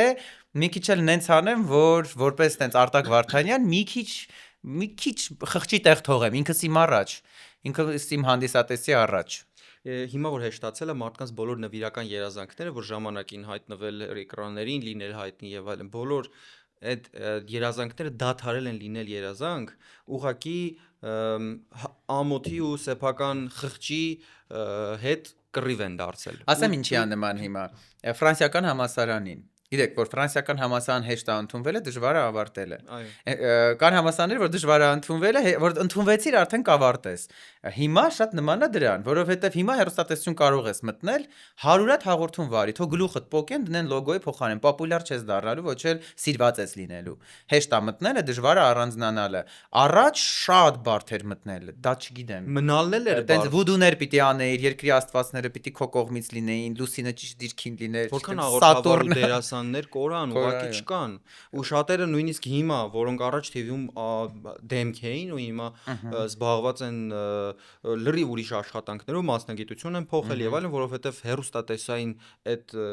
ոլորտից դուրս գալով իրենց ուրիշ բնագավառներում հեռուստատեսային նկարում մեդիա բնագավառներում չգտան։ Շատերին գիտեմ բիզնեսով են զբաղվում, շատերին գիտեմ հանդիսավար են, շատերին գիտեմ ինչ որ միտեղ աշխատում են ու պրոդյուսերություն են օրինակ անում, էկրաններից դուրս են եկել։ Իդեպ կան հեռուստատեսությունում մարդիկ, որոնք մեկա էնտուզիազմիկներն են մնում հեռուստատեսությունում, իսկ Արտուր Բախտամյանն է շատ հետաքրքիր դասախոսներից եղել, շատ լավ բան ասեց, ասում է հեռուստատեսությունում մնալու երկարակեցությունը մի բանում է չսպառվելու եւ դա շատ սիրելու անկեղծ դա տենց է որովհետեւ այո կան գոլեգաներ որոնց եթե դու ասենք առաջարկես 500,000 դրամ բարձր աշխատավարձ նրանք մեծ հաճույքով կգնան եւ խանութում կաշխատեն եւ ինչ որ միտեղ մենեջեր կաշխատեն որովհետեւ գումարը բարձր է ես իսեր աստծո նրանց էլ եմ հասկանում բայց կան էնտուզիազմիկներ որոնց 1 միլիոն ավել էլ տաս իրանք սիրում են այդ եթերում ինչ որ մի բան անելը եւ դրա միջոցով ինչ որ հավես մի բան տարածելը այ այդ էնտուզիազմիկներն են որոնք չեն հիասթափվում եւ շարունակում են եթերում մնալ դու ժամանակին մի հատ հարցազրույցում ասացիր որ առանց հեռուստատեսության քո կյանքը չես պատկերացնում հիմա ոնց ես ապրում ես հիմա հեռուստատեսությունում եմ էլի եւ հայկական հեռուստատեսությունում չեմ բայց ես արդեն 2 տարի է Շատ շնորհիվ մեր շատ սիրելի ավագ ընկերոջ Արմեն Սարգսյանի ես թղթակցում եմ Մետրոպոլիս հեղինակավոր հաղորդմանը, որը հեռարձակվում է Եվրոպայի 44 երկրների հանրային հեռուստատեսությամբ, որտեղ ես իրականացնում եմ եւ նկարում եմ իմ երազանքների հատուկ ռեպորտաժները, որոնք ցավոք կամ բարեբախտաբար Հայաստանում չեն հեռարձակվում, բայց դրա դստարանը կա, ես դրսից ստանում եմ հարյուրավոր նամակներ ունեմ շատ լավ խմբագիրներ, ոչ հայ լրիվ աշխատում եմ դրսի հեռուստատեսության համար ու միշտ իմ երազանքն է եղել Հայաստանի շուկայից դուրս գալը, միշտ խորհրդակցել եմ իմ ավագ ընկերների հետ, ասել եմ ինձ ցույց տվեք ճանապարհը, անգլերեն եմ պարապել, փորձել եմ լավացնել, բայց դա սուտ է, որովհետև ոնց է դու հայերեն ինչքան հումոր անես, չէ, տենց ներքին հումորներ կան տեքստը գրելու, դու այնտեղ չես լինելու լավը Միակ տարբերակը որ եղել է, ստեղի լավ պատմությունները դարձնել են տեղ, այսինքն ես Մետրոպոլիսի այսպես Սպիցիալնի կորեսպոնդենտն եմ ու արդեն ոնց է շեշտում Հայաստանից, հա, հատուկ Իհարկե, Հայաստան, Արտակ Վարդանյան ու շատ հետաքրքիր հաղորդում է, իդեպ ռեյտինգի կռիվ այնտեղ էլ է գրում հեռուստատեսություն։ Տեղի մասին ես անում ռեպորտաժներ։ Այո, նայ, այսպես է, 44 երկրներ, 44 թղթակիցներ։ Բազա է, ամեն անգամ օրինակ հայտարարում են, արեք թեման օրինակ, մեռած սիմվոլներն են, հենց էլ հետաքրքիր թեմաներ են ընտրում։ Եթե Հայաստանի հետաքրքիր թեման անցնում է որպես ռեյտինգային ու լավ թեմա, մենք այստեղից նկարում ենք։ Դա իհարկե լրիվ չափորոշիչների պիտի համապատասխանի կամերայի որակը, մինչև դա մենք նկարանում ենք Դու արտադրում վաճառում ես։ դա իրանք գումարը տալիս են, այո, մենք ստեյս նկարում ենք, իրանց մոտ կորեսպոնդենտը գնում է եթեր։ Ոնց իր թղթակիցը աշխարհի բոլոր երկրներում են, Նյու Յորքում կարող է իրանց կորեսպոնդենտը նկարի գումարը փոխանցում են, մենք օպերատորով նկարում ենք։ Իհարկե, մինչև այդ տեսանյութը մենք իրանց նկարում ենք, անցնում ենք 7 քարվանները։ Իսկապես շատ դժվար է, բայց ես ուրախ եմ, որ ժամանակի խայպի փոխարեն ես այդ 7 քարվաններն եմ անցնում, այդ տեսանյութերն եմ նկարում, որոնք շատ արժեքավոր են, որոնք իմ անձնական արխիվում են, ես դա հրապարակել այստեղ չեմ կարող, բայց իրանց վեբսայթում է դա կա, YouTube-ում չի կարող լինել։ Այ, դրսում երբեք չի կարող YouTube product-ը լինի եւ հեռուստատեսությունում եւ YouTube-ում։ Եթե այնտեղ հեռուստատեսությունով իրանք դենց են անում, որ դու այդ կնոպկեն միացնես, հեռուստատեսությամբ նայես։ Եթե դնես YouTube, իրանք ասեն, ինչի վեր մոտ չեն անում, թե բոլոր շուկան փոքր է։ Ուզում են մոդելիզացնել բոլոր Այո, այսինքն նայ, աղքատ եւ փոքր շուկաներում սովորաբար հեռուստատեսությունը երկակի է շահում, համ հեռուստատեսությամբ է հեռարձակվում, համ YouTube-ով են դնում, ոնց որ, բայց այնտեղ չեն թողնում, որ դու social media-ում եթե դրեցիր, նենց են անում, որ դու այդ ժամին իմանաս միացնես, նայես, գիտես, որ այնտեղ աննախադեպ բան են ցույց տալու։ Դու հասկանում ես, որ մի թեմայի շուրջ 44 հոգի թեմա է ուղարկում իրանց։ Իրանք ընտրում են 6 լավագույն թեմաները կամ 4 լավագույն ռեպորտաժները։ Հետևաբար շատ դառնում է շատ մրցակցային ու ուժեղ հաղորդում, որ իր ժամին պիտի կրի մյուս հաղորդումներին։ Նույն ձև ինչ որ մեր երկրում։ Մեկ էլ գրում են Արտակ, այս ռեպորտաժը շատ լավն էր, ապրես, շատ խարիզմատիկ ու շատ լավ աշխատեցիք եթերում, տեսանյութը լավ են նայել, շատ խիստ քննադատում են։ Այս մի տեսանյութը քիչ նայեցին, որտեվ հերոսը, այսինքն մենք անցնում ենք նորմալ խմբագրի, պրոդյուսերի 7 չափում մեկը կտրում։ Շատ, այո, դժվարությամբ այնպես որ ես հեռուստատեսությունում եմ, ցավոք ոչ հայկական եթերում։ Շատ ափսոս է, բայց պատրաստելի որ դու ասեմ հիմա ռադիոյում ոնց ես դիմանում։ Հա, չէ, ես ունեմ դա, բայց նաև լավ լուր ասեմ, լավ լուր եմ լսել, որ շուտով նաև կլինեմ մեր եթերում, այսինքն ես այո, բարի լույսից եմ դուրս եկել, ես հեռուստատեսությունից իրականում դուրս չեմ եկել։ Այսինքն դու դուրս չես եկել Արմենիայից, դուրս ես եկել բարի լույսից։ Այո, դուրս եմ եկել այն պրոյեկտներում, որտեղ որ կայ, որովհետև գիտեք ոնց է, մենք ինձ որ ասում են երկարակեցությունը ինչու՞մ է, ամոթ չի որ մի օր ասես, ես սպառել եմ ինձ այս տեղում նստած։ Սպառել էի դրա համար։ Իհարկե սպառել էի։ 5-րդ տարին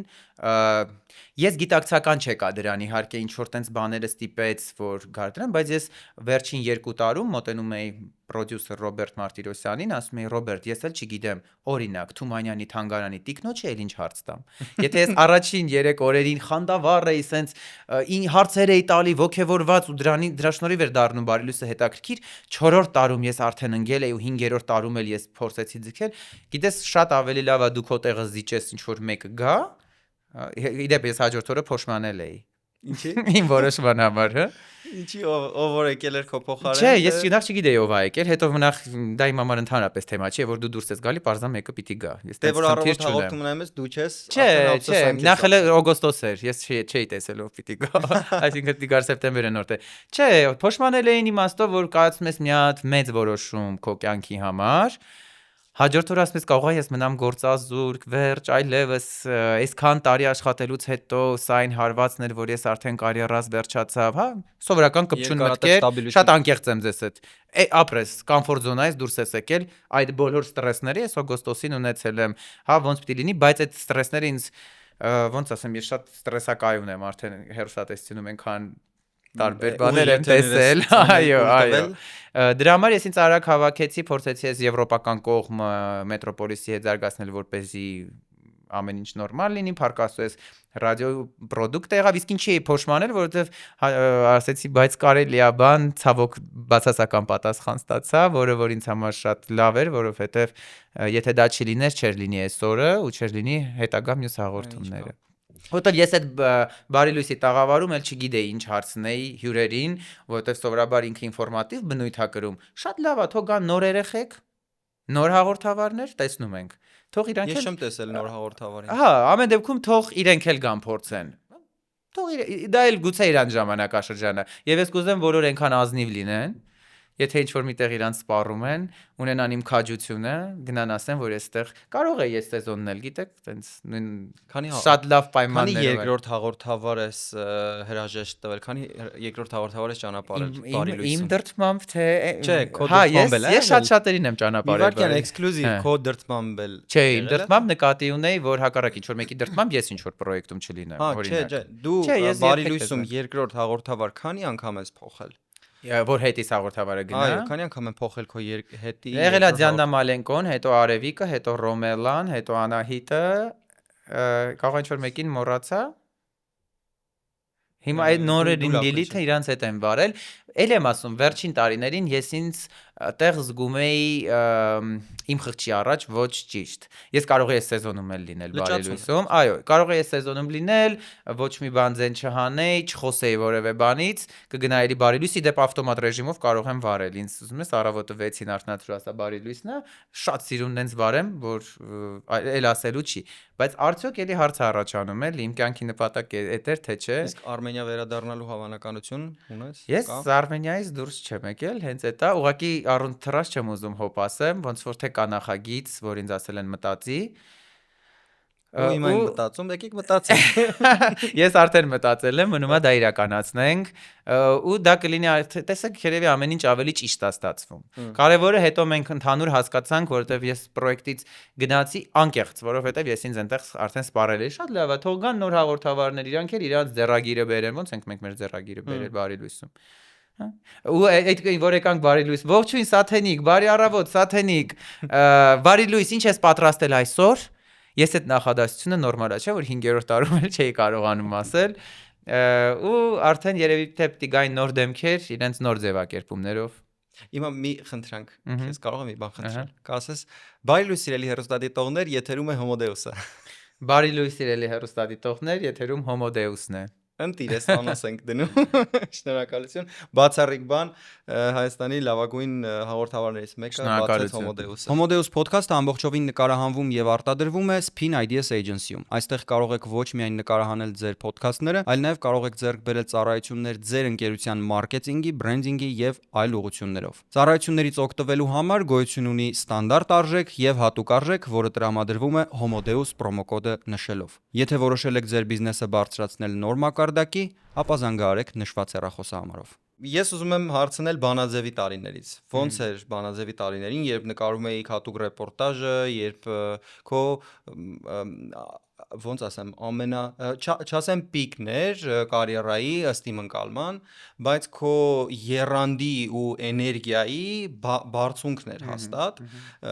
Կողքից դա շատ է երևում, էլի ոնց ես դու ոգևորված եղել այդ ժամանակ։ Եվ երկրորդ արդյոք Արտակ Ալեքսանյան շատ խիստ չէր որպես ղեկավար քո հանդեպ։ Դե տեսակ, եթե համեմատենք բլոգինգի հեշտ դուշը պահես լողանաս, թե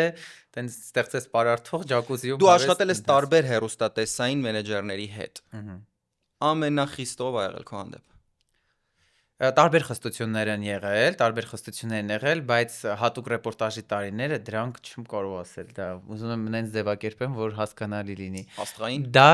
աստղային իր հերթին, մենք նախ չենք զգում աստղային տարիներ, մենք շատ հայտնի ենք, մենք զգում ենք, որ մեզ բոլորը ճանաչում են, Թաթայի երգը մեզ արդեն ճանաչում են, երգում են մեր երգերը, բայց մենք այնքան էինք աշխատում, Դավիթ, այդ չեմ կարող քեզ նկարագրել 8 րոպեանոց ռեպորտաժի համար ես կշռում էի 62 կիլոգրամ, երբեմն հասնում էի 58-ի, որ 58-ի հասնում էի, զուտ տանն էինք մնում, շատ ուտում էի, որ պրոստը քամին չքշի տանի ուղղակի, դա անդադար աշխատանքի արդյունք էր։ Թող Արտակ Ալեքսանյանն էլ նշած կլինի։ Ես չեմ կարող դա նշել, թե դա ինչ աշխատասիրության պահ էր։ Մենք իրոք 24/7 աշխատում էինք ու դրանից հետո կարող է լավ չստացվեր։ Մենք գրում էինք տեքստը 100 անգամ ջնջում էին այդ տեքստը, որ ամենալավին հասնեինք։ Ու էլ եմ ասում, ես ուրախ եմ, որ հենց այդ դպրոցն եմ գնացել։ Դու ուրախ ես, բայց Արտակը որպես մենեջեր, Արտակը միանշանակ ուրախ է, բայց Արտակը որպես մենեջեր քո ամենախիստ մենեջերն ա եղել։ Գիտեք, ես տարբեր մենեջերներ եմ ունեցել, տարբեր խստության աղուրաներով, բայց ինքը ամենաակներև խիստն է այո եղել։ Օրինակ Հրաչ Քեշիշյանի հետ մենք շատ երկար աշխատել ենք, իմ ամենասիրելի հեռուստատեսային էլի մենեջերներից է, իր խստությունը մի տեսակ ուրիշ ձև էր կայանում, հա, այսինքն իր մոտեցումը ուրիշ էր, այն մյուս մենեջերների մոտ ուրիշ էր։ Արտակը ինքը շատ տրամպլինային, ոնց զգացմունքային, հա, մարդ է, որը դու հենց այդ պահին ես այդ շուխուրը տեսնում, այդ աղմուկը տեսնում, այդ ամեն ինչը դու այդ պահին ես տեսնում, դա էլ իր տեմպերամենտն է տենց։ Իսկ որ մենեջերի հետ ես ամենաշատը սովորել արդյոք Արտակի հետ Ալեքսանյան աշխատելուց ամենաշատը չսովորեցիր կամ ամենաշատը չտվեց քեզ որպես լրագրող։ Գիտեք, ամեն մեկից տարբեր բաներ եմ վերցրել, օրինակ այն ինչ որ Հրաչ Քեշիշյանն ա արել հայկական հեռուստատեսության համար, դա աննախադեպ է իմ կարծիքով, որովհետև 2000-ականներին ինքը շատ ժամանակակից դարձրեց հայկական հեռուստատեսությունը, ու ես որ շատ սիրել եմ նաև այդ հեռուստատեսությունը, նաև շատ սիրել եմ այդ պատկերը հեռուստատեսության այդ միստիկան ու կախարդանքը, հա, այդ ամեն ինչն էր, որ գրավել էր ու նա կարողացավ ինձ թվում է այդ ժամանակակից այդ բարձ ժամանակում ստեղծել, դրա համար այդ պարագայում անհնար է, էլի, այդ խորին շնորհակալությունն ու այդ մեր էմոցիաների համար իրեն չասել շնորհակալություն։ Արտակը դա են բանակի այդպես գեներալներ կան, որ ասում են, թե սրա մոտ ընկնես, այդպես լավ, ասում որ 2 տարին անցնի, դաժե ամենաչար մարդն էլ մարդ դուրս եկած գգա։ Շատ տարբեր են եղել ու ես շատ ուրախ եմ, որ բոլոր իմ մոտով մենք անցել ենք։ Օրինակ Հրաչ Քեշիշյանը այն աուրան, որը տալիս էր հեռուստատեսային, այն աստղային բանը, որը ինքը տալիս էր, դա որևէ մեկը չի տվել։ Հա ինքը կարողանում էր այդ աստղեր իր շուրջը ստեղծել, սելեբրիթիներ, դա շատ բարդ է։ Բայց նայ օրինակ քո հետ հատուկ ռեպորտաժի բանաձևի ծաղկուն այդ ամենա հայտնի ժամանակներում աշխատել են քանի լրագրող, քանիսն են հիմա նրանցից դեռ հեռուստատեսությունում։ Գիտես ինչ մտքի եմ գալիս, որ ամենախիստ հրամանատարների ենթակայության տակ ծառայող զինվորները արդյունքում պատերազմից նույն կազմով են հետ գալիս, ավելի քիչ զոհ են տալիս, որովհետև ունեն դիսցիպլինա եւ պլյուս դրան իրենց վնոսլիվոсть հայերեն ոնց դիմացկունությունը շատ բարձր է։ Հետևաբար ինչ ես կարծում քո մինչև հիմա դեռ TV-ում լինելու ֆենոմենը, բացի քո տաղանդից։ Նախ շնորհակալություն, որ այդպես ես ասում, իմ կարծիքով չհոգնելը եւ չհուսահատվելը։ Դե Արտակի հետ աշխատելուց հետո էլ ապրես, էլ չես հուսահատվի։ Օրինակ նույն չհուսահատվելը, որտեղ նույն Ազատ գոտուց, որ ես շատ պատահական դուրս եկա, նույն Ազատ, նայեք, հատուկ ռեպորտաժ ինձ բերեց, չէ, պոպուլարություն, բայց դրանից հետո երբ որ ես Ազատ գոտին էի վարում, բարձրանայի Սարի Գագաթ, հովիվը մեկը ասում էր Արտակ, չգիտեմ,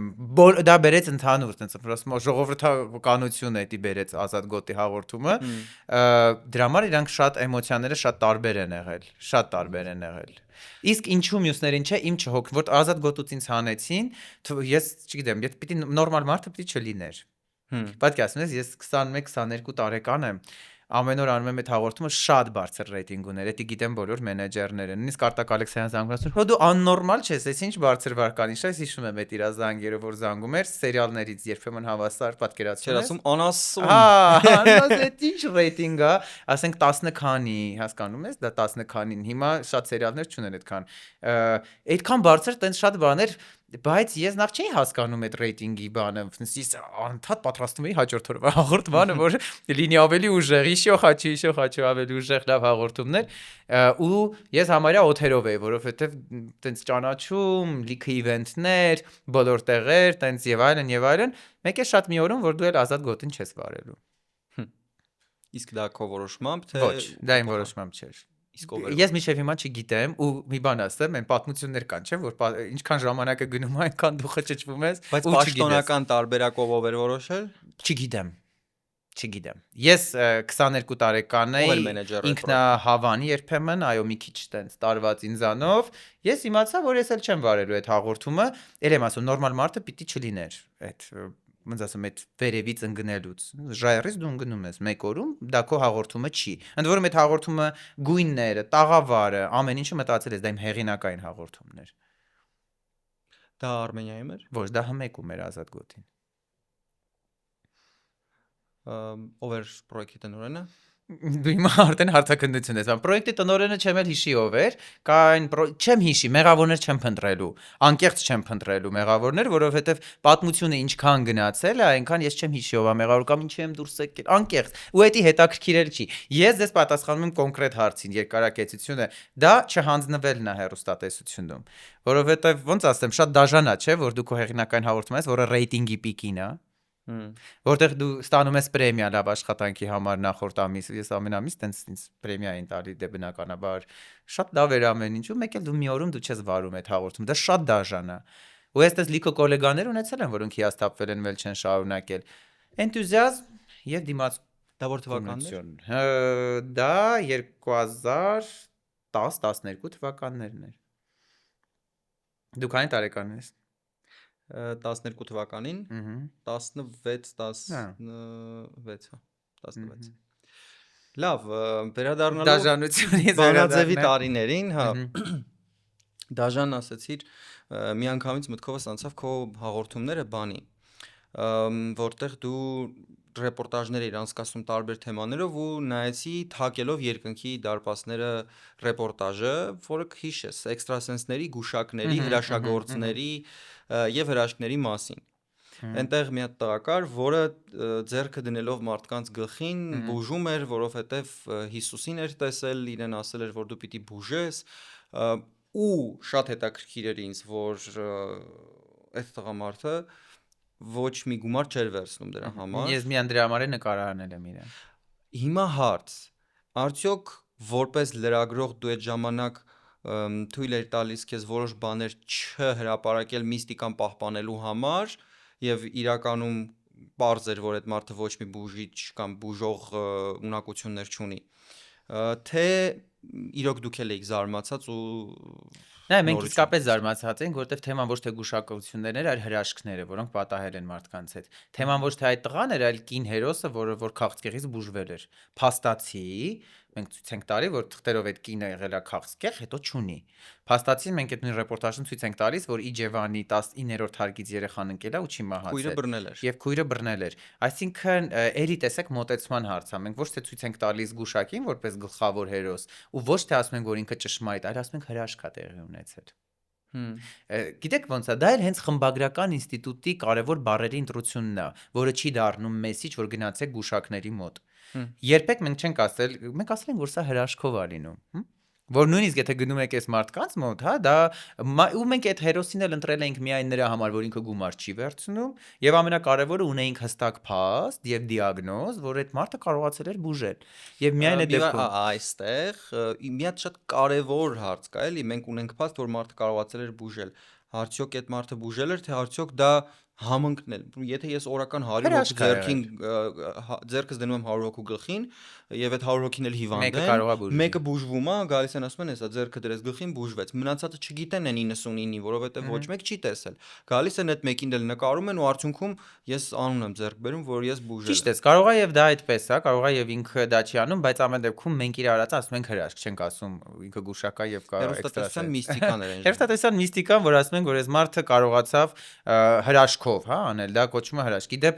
Նադեժդա Սարգսյանը մեր վաղամերկու մեր շատ սիրելի, նա այդ նույն օրինակով Գերմանիա, երբ որ իր թղթերը ուղարկում է, քաղցկեղով հիվանդ էր, գիտենք վերջին տարիներին, նրան Գերմանիա, որ մի հատ թուղթ է էլի ուղարկում անալիզներից հետո, այնտեղ գրում են, որ սա հրաշքով է։ Հիշում ենք մենք ինչքան նա պայքարեց այդ քաղցկեղի դեմ ու ինչքան երկար կարողացավ ձգել իր հիվանդությունը։ Ես հիշում եմ, որ մի հատ թուղթ էր եկել, Նադյան ասում է, նայ գրել են հրաշքով է ու ավելին այն ժամանակ որ գումար էր հավաքվում իր բուժման համար, այդ գումարը հետ էին ուղարկել։ Վաու։ Այո, այսինքն այդ հրաշք տերմինը շատ ճիշտ էր ընտրված, որովհետև բայց հետո չենք իմանում ինչ եղավ այդ մարդկանց հետ։ Օրինակ մենք իմացանք, որ հետո դրանից հետո քանի տարի անցավ, որ Նադեժդա Սարգսյանը մահացավ։ Դրանից շատ տարիներ անց, այսինքն ինքը իդեպ այդ հիվանդությունը որ պիտի կլաներ ավելի արագ, ամեն դեպքում այդ հիվանդությունը այդ պահին չուներ այդ դիագնոզը։ Փաստացի դա այդպես էր։ Մի խոսքով լրագրողական կոմունակալություն կամ Դա ինֆորմացիա վարքականոն ես կասեի։ Նախ մեր խմբագրությունները չունեն վարքականոն։ Ցանկացած միջազգային խմբագրություն, որ դուք մտնեք, պատին կախված են վարքականոն։ Օրինակ չնկարանել գուշակներին, կամ եթե նկարանել ինչ-ինչ պարամետրերով։ Եթե գնում եք օրինակ միտեղ որտեղ որ ֆուրշետ ադրացնում, բոլոր լրագրողները ուտում խմում իրար քեֆ են անում, հետո իրար մասին գրում են։ Կան խմբագրություններ դրսում, որ ասում են, եթե դուք գնում եք ինչ-որ միտեղ, իրավունք չունեք այստեղ ուտելու, խմելու։ Եթե դուք գնում եք ինչ-որ մարզպետի նկարելու, որ ձեզ կանչում է խաշլամա ուտելու, իրավունք չունեք գնալու։ Մեզ մոտ այդ նորմը պահպանված չի, Դավիթ։ Հիմա օրինակ եթե դուք վերադառնաք ձեր խմբագիրը ասին չեք խաշլամա կերել մարզպետի հետ, կներես, բայց դու քո նկարանումը ավարտել ես, ճիշտ է։ Խմբով սոված եք եղել, նստել կերել եք, օրինակի համար։ Բայց կան խմբագրություններ, որը պատի վրա գրված եւ չգրված օրենք է, դա օրենքով չի կարգավորվում, բայց կոչվում է վարքականոն։ Վարքականոնը նրա մասին է, որ մենք սահմաններ ենք իրար համար։ Դու եկել ես ընդունվելու կամ ես եկել եմ քեզ մոտ ընդունվելու։ Դու ասում ես Արտակ ջան, մի հատ կկարդաս այս պատի վրա ինչա գրված։ Եթե համամիտ ես այս մեր չգրված վարքականոնին, արի իրար հետ աշխատենք։ Ու դա շատ արդար բան է։ Շատ ավելի Չես արդար։ կարծում մարզպետի հետ նստել հաց ուտելը ճիշտ էր։ Գիտեք ոնց է, իմ կարծիքով ոչ։ Թեև ես լիքը կերել եմ։ Հիմա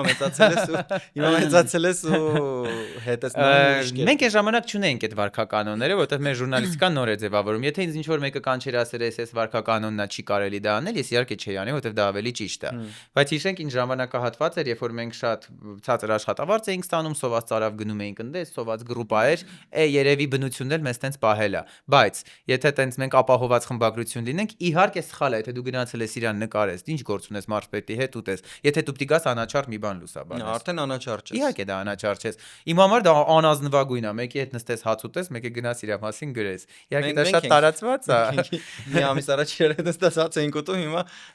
Դե չէ, մենք գոնե խոսում ենք, իրար մասին չենք գրում։ Հետո ամեն դեպքում ես պաշտոն չեմ զբաղեցնում, մարզպետ չեմ եւ դու էլ գոնե լրագրող չես, քաղաքապետ չես։ Իսկ քո ամենաստացված ռեպորտաժը ո՞րն է համարում այդ տարիներին։ Երևի եթե ժամանցայիններից անունների մասինն եմ համարում, լավ ստացված ռեպորտաժ, երկրորդը սատանիստների մասին ունեմ նկարանած ռեպորտաժ էմոների մասին, որ երբևէ որ միջև հիմա անդադ էմո եւ այդ բառը ասում են, առաջին անգամ մենք ենք այդ տերմինը օգտագործել։ Դա է շատ ստացված, կարող եմ թվարկել նույն այդ ուսուցչի օրինակը, որ բերեցինք վերադարձրել են։ Բազմաթիվ հետաքննություններ, օրինակ կնշեմ մեկը, որը վերելակների մասին հետաքննություն արեցի, դարձավ ֆիննական ամենահայտնի մրցույթի հաղթողը։ Դա օրինակ իմ ամենալավ հատուկ ռեպորտաժներից մեկն էր։ Կա Սոնյա Մաղաքյանի մասին, կնոջ մասին մի հետաքննություն ունեմ, ոնց ենք մենք բացահայտել, որ տարեցտարի 2013 թվականին ես բացահայտեցի 2006 թե 7 թվական, կողա տարեթվերը շփոթեմ, որ մեր երկրում վետերանները գնալով շատանում են, այլ ոչ թե պակասում։ Գիտենք, որ վետերանները գնալով ցավոք սրտի, չէ, մահանում են, բայց շատանում էին մեր երկրում, պարզա փողի լվացումներ էր, այսինքն այդ իմ հետաքննական շարքերը շատ լավն էին։ Բայց տենց թողնում էին, որ բաց այդ հետո հրապարակեք։ Դե հատուկ ռեպորտաժ։ Հատուկ ռեպորտաժ։ Դե այդ արդեն ամեն ինչ ասում։ Այո, դա ինքն է չի որ իմ շնորհիվ են դա արել։ Դա պարզա Արտակ Ալեքսանյանի ֆենոմենն է այդտեղ եղել, որ մեզ թողել են պարզա այդ ամեն ինչը անել, բայց դա հաջողված ռեպորտաժ էր եւ կնշեմ նաեւ մի ռեպորտաժ, որը հատուկ ռեպորտաժում չէր, դա մեր քվեարկությունից առաջ հաղորդումներ, դա մեդիա նախաձեռնությունների կենտրոնն էր անում, Ինտերնյուզը նախկին։ Ես այնտեղ արեցի մի հատ ռեպորտաժ, որը Ադամի հատուկ մրցանակ ստացավ եւ միջազգային մրցույթում ամենահեղինակավոր լրագրողական մրցանակաբաշխությանը տվեցին հատուկ մրցանակ այդ ֆանտաստիկ պատմության համար։ Նկարահանում էի ու լուսաբանում էի ընտրությունների մասին էր այդ հաղորդումը, տրիվիալ հերթական պիտի գնայի գյուղ, թե ոնց են այդ լուսաբանումը անում։ Մեկ էլ տեսնում ենք, որ մի գյուղապետ, որը 20 տարի, թե 10 քանի տարի անընդհատ գյուղապետ է ընտրվել ու ոչ մի ապանիմեն չի դրել իր տեխնացությունը։ Մեկ էլ ես այդ թղթերի մեջ տեսնում եմ, որ ինչ որ մեկը սպուստյա 10 քանի տարի հետո դրել է տեխնացություն։ Ասիստեղ կարա հետաքրքիր բան լինի։ Մեկի տենամ կին է դնողը։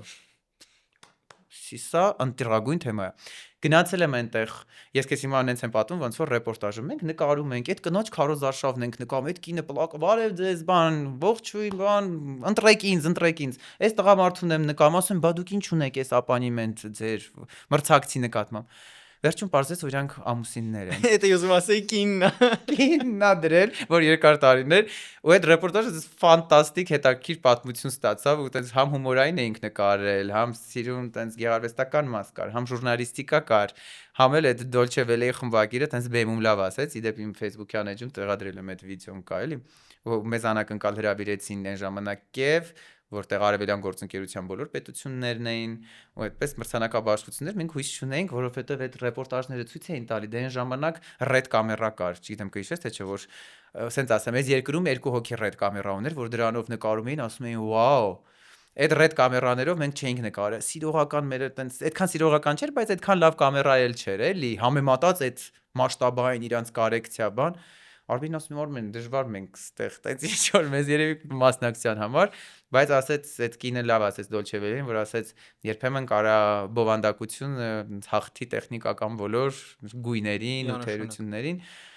Այդպես դրա համար իմ կարիերան հատուկ ռեպորտաժը հետաքրքիր է եղել։ ինչ կամերայով է նկարված եղել, ասենք Գյորգերը բաները, սա նայում ես sense թրթրացող կադրը եւ այլն։ Հիմա ինչ որ բլոգինգն է անում։ Հա, բայց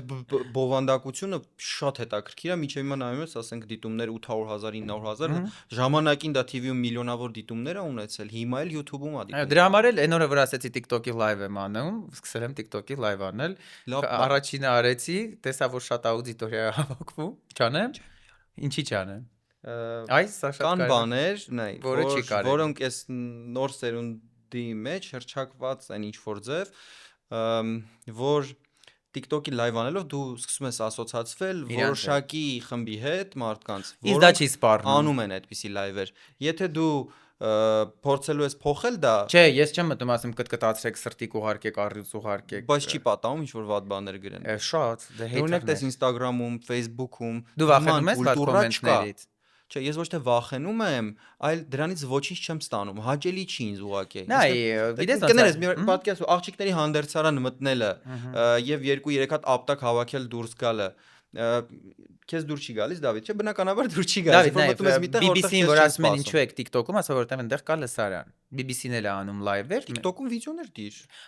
BBC-ն live-եր էլ է անում։ Հայտնի լրագրողները live-եր էլ են անում։ Նայ, նայած թե որտեղ ինչ ես անում։ Իմ կարծիքով դա է պատասխանը։ Անկեղծ,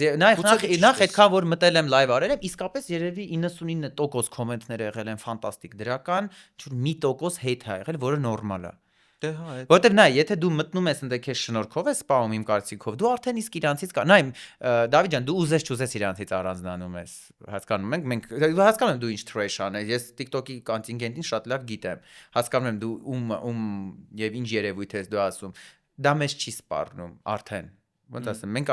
գոնե ես ինքս ինձ ձևավորված մարդ համարում եմ։ Մեծ մարդ եմ արդեն ես ծեր։ Էլուր։ Հիմա ասես քանի տարեկան ես, թող իմանան մարդիկ, ես զարմացա որ իմացա։ 35 տարեկան եմ։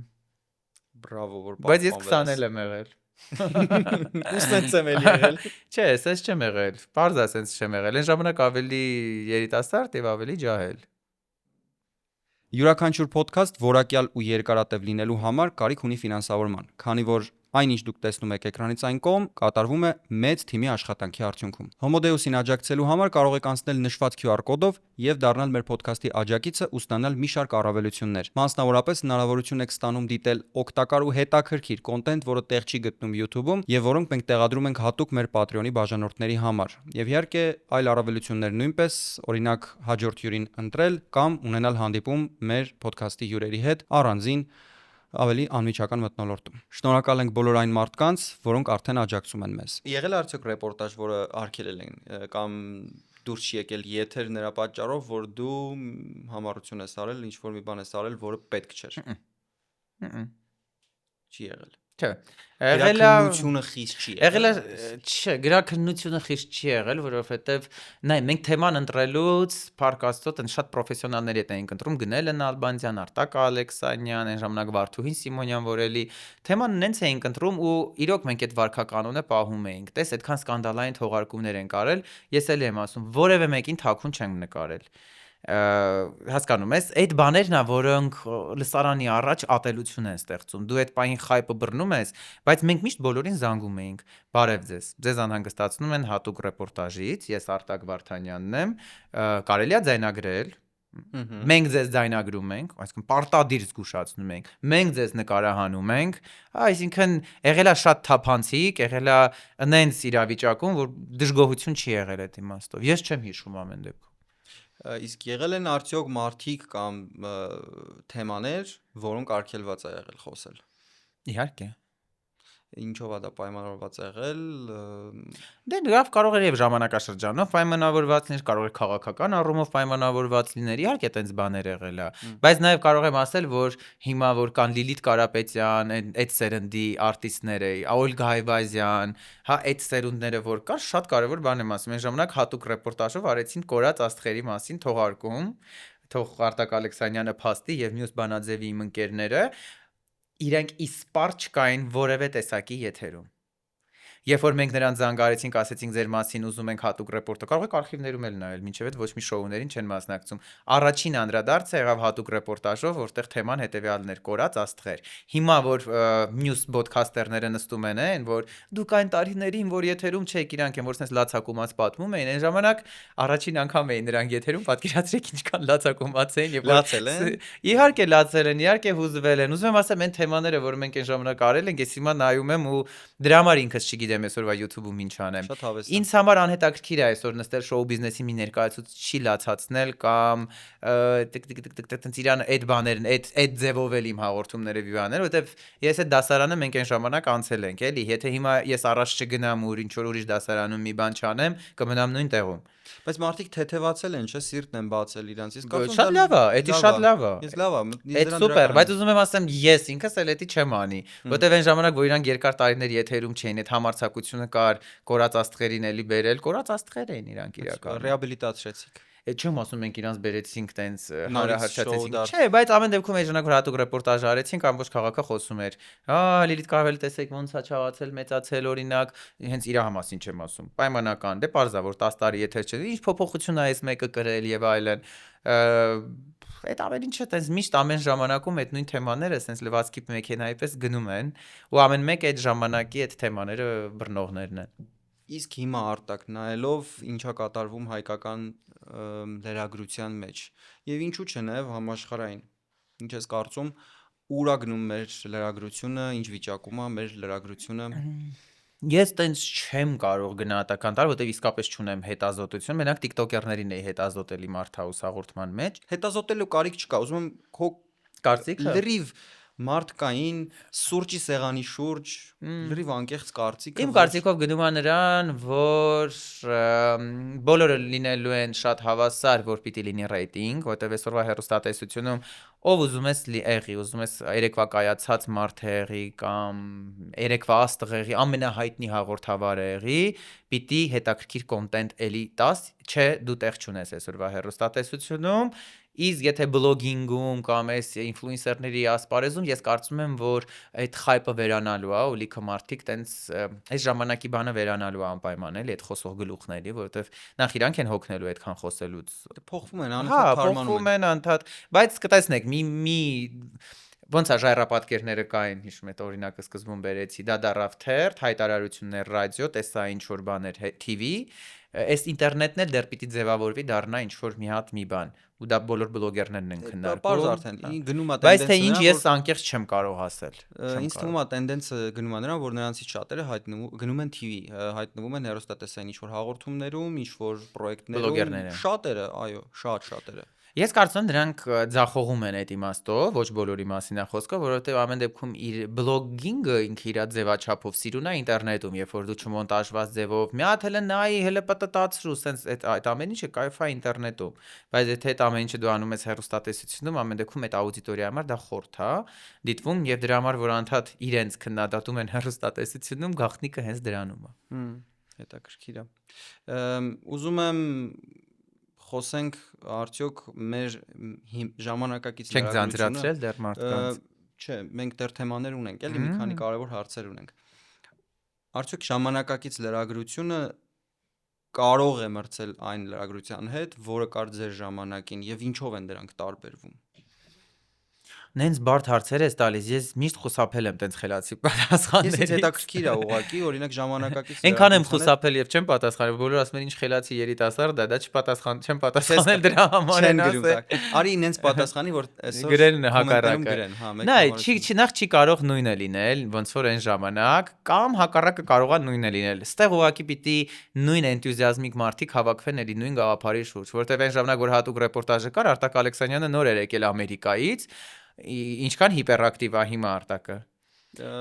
Շատ։ Ահա դե դու պատկերացրու 15 տարի ջահել, չէ՞, զուտ ֆիզիկական հատկանիշներից ելնելով, չեմ կարող քեզ բացատրել իրա մատորի աստիճանը։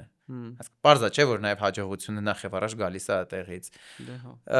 Եթե հիմիկվա հերոստատեսությունում այդ այնց մի հատ մատոր հայտնվի, շատ պարզ եմ ասում, առանց փիլիսոփայելու։ Եթե մի հատ լավ թիմ հայտնվի, այն որ ասում դե եկեք մի հատ էլ էս անենք, անպայման կունենանք այդ Բայց էֆեկտը։ արդյոք համակարգի մեջ չէր հարցը եւ ոչ անհատների, թե անհատների մեջ էր։ Իսկ իմ կարծիքով միշտ հաջողությունը անհատների մեջ է։ Ես ցանկացած անհատի շատ արժևորում եմ եւ գնահատում։ Անկախ նրանից իր մասին ինչ են մտածում։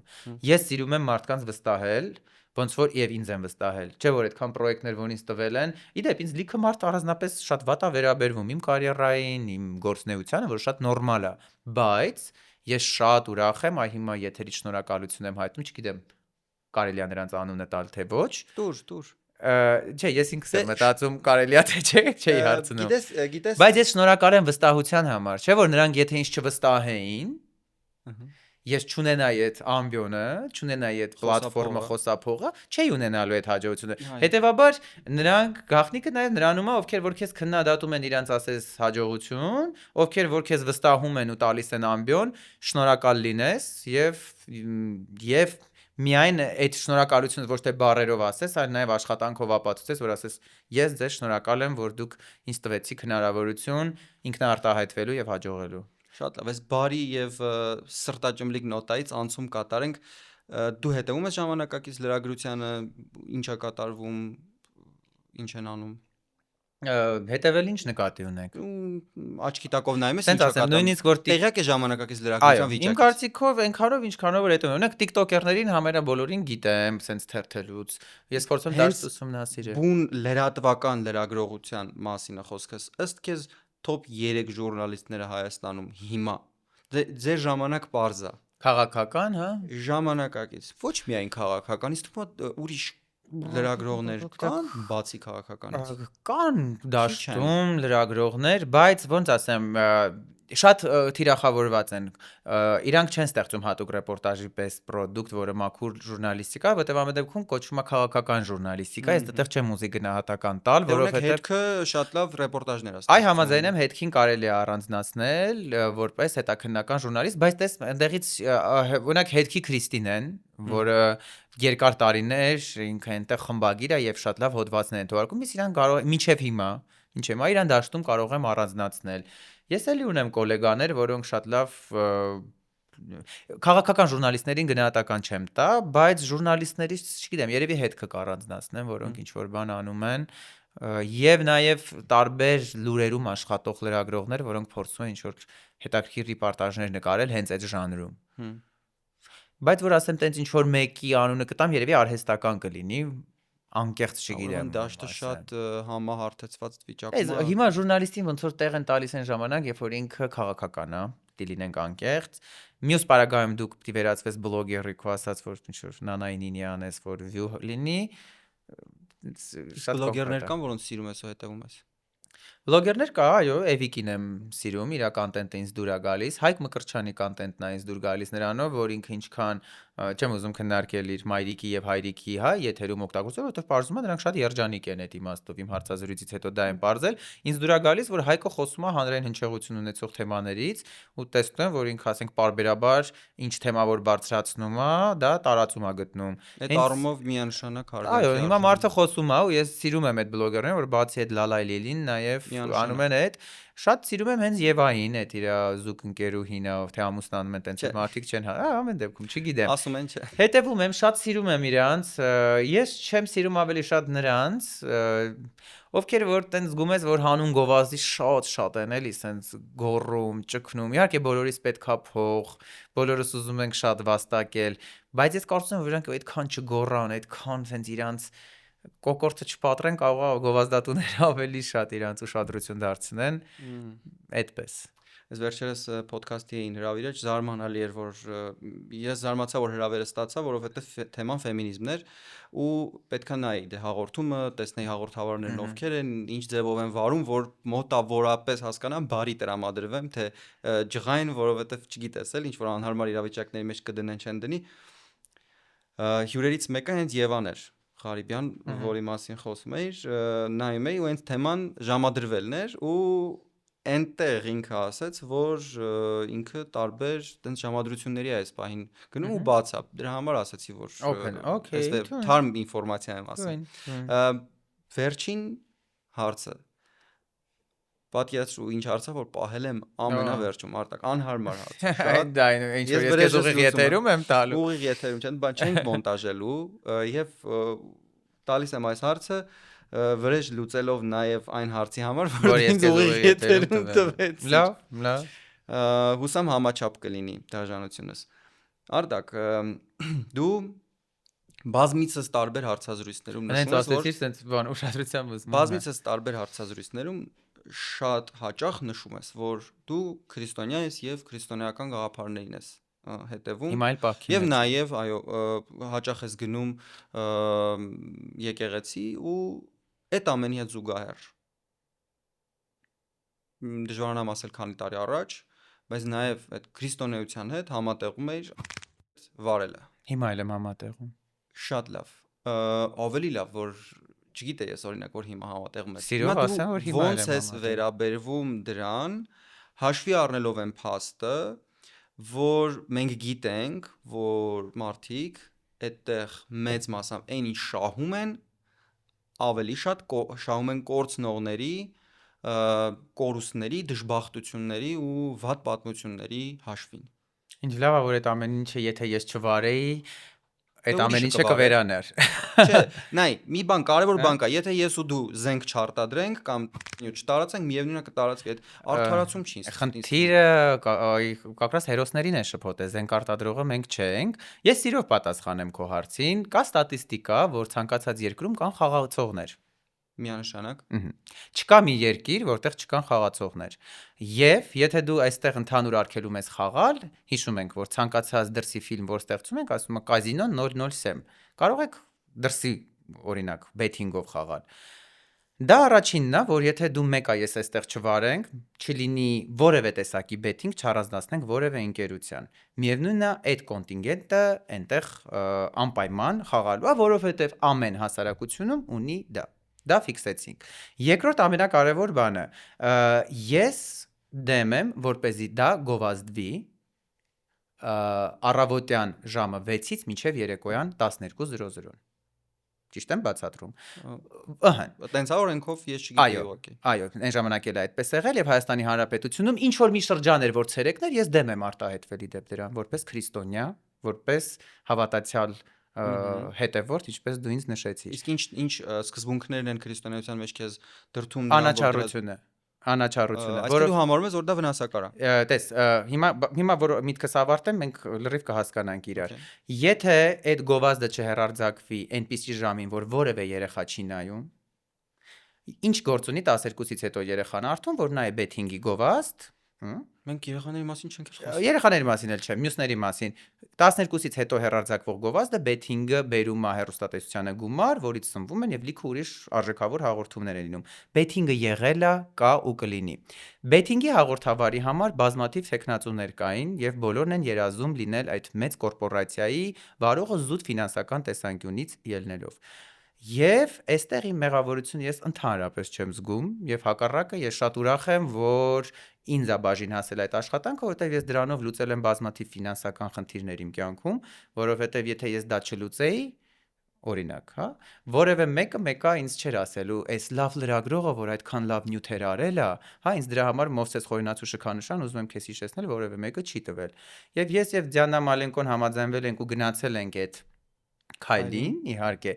զուտ ֆինանսից նախ եւ առաջ ելնելով։ Եվ նաեւ անաչառության համար ասեմ, քանի որ անունը տվեցիք Բեթի հետ, ավելի պրոֆեսիոնալ թիմ, քան մենք այսքան ժամանակ աշխատել ենք, ես չեմ տեսել։ Բեթինգը մենք այստեղ բացառապես մոդերատորի դերում ենք, որտեղ երբեք չենք ասում խաղացեք եւ կշահեք, դուք այդպիսի բանում մեզ չեք տեսնի։ Մենք այնտեղ մասնակցում ենք այդ գլխավոր շոուի արարողության հաղորդավարն ենք։ Շատ կարևոր տարբերություն կա։ Իսկ ինչ վերաբերվում է բեթինգին թե չէ, ես լրիվ օքեյ եմ։ Թող քար կոծելուց ինձ այդ առումով, ասում եմ թող առաջինը քարը նետի իմ վրա նա, ով իրեն անմեղ է համարում։ Դա քո իրավունքն է եւ քո գործունեությունը, ես ոչինչ չեմ կարող ասել այդ առումով,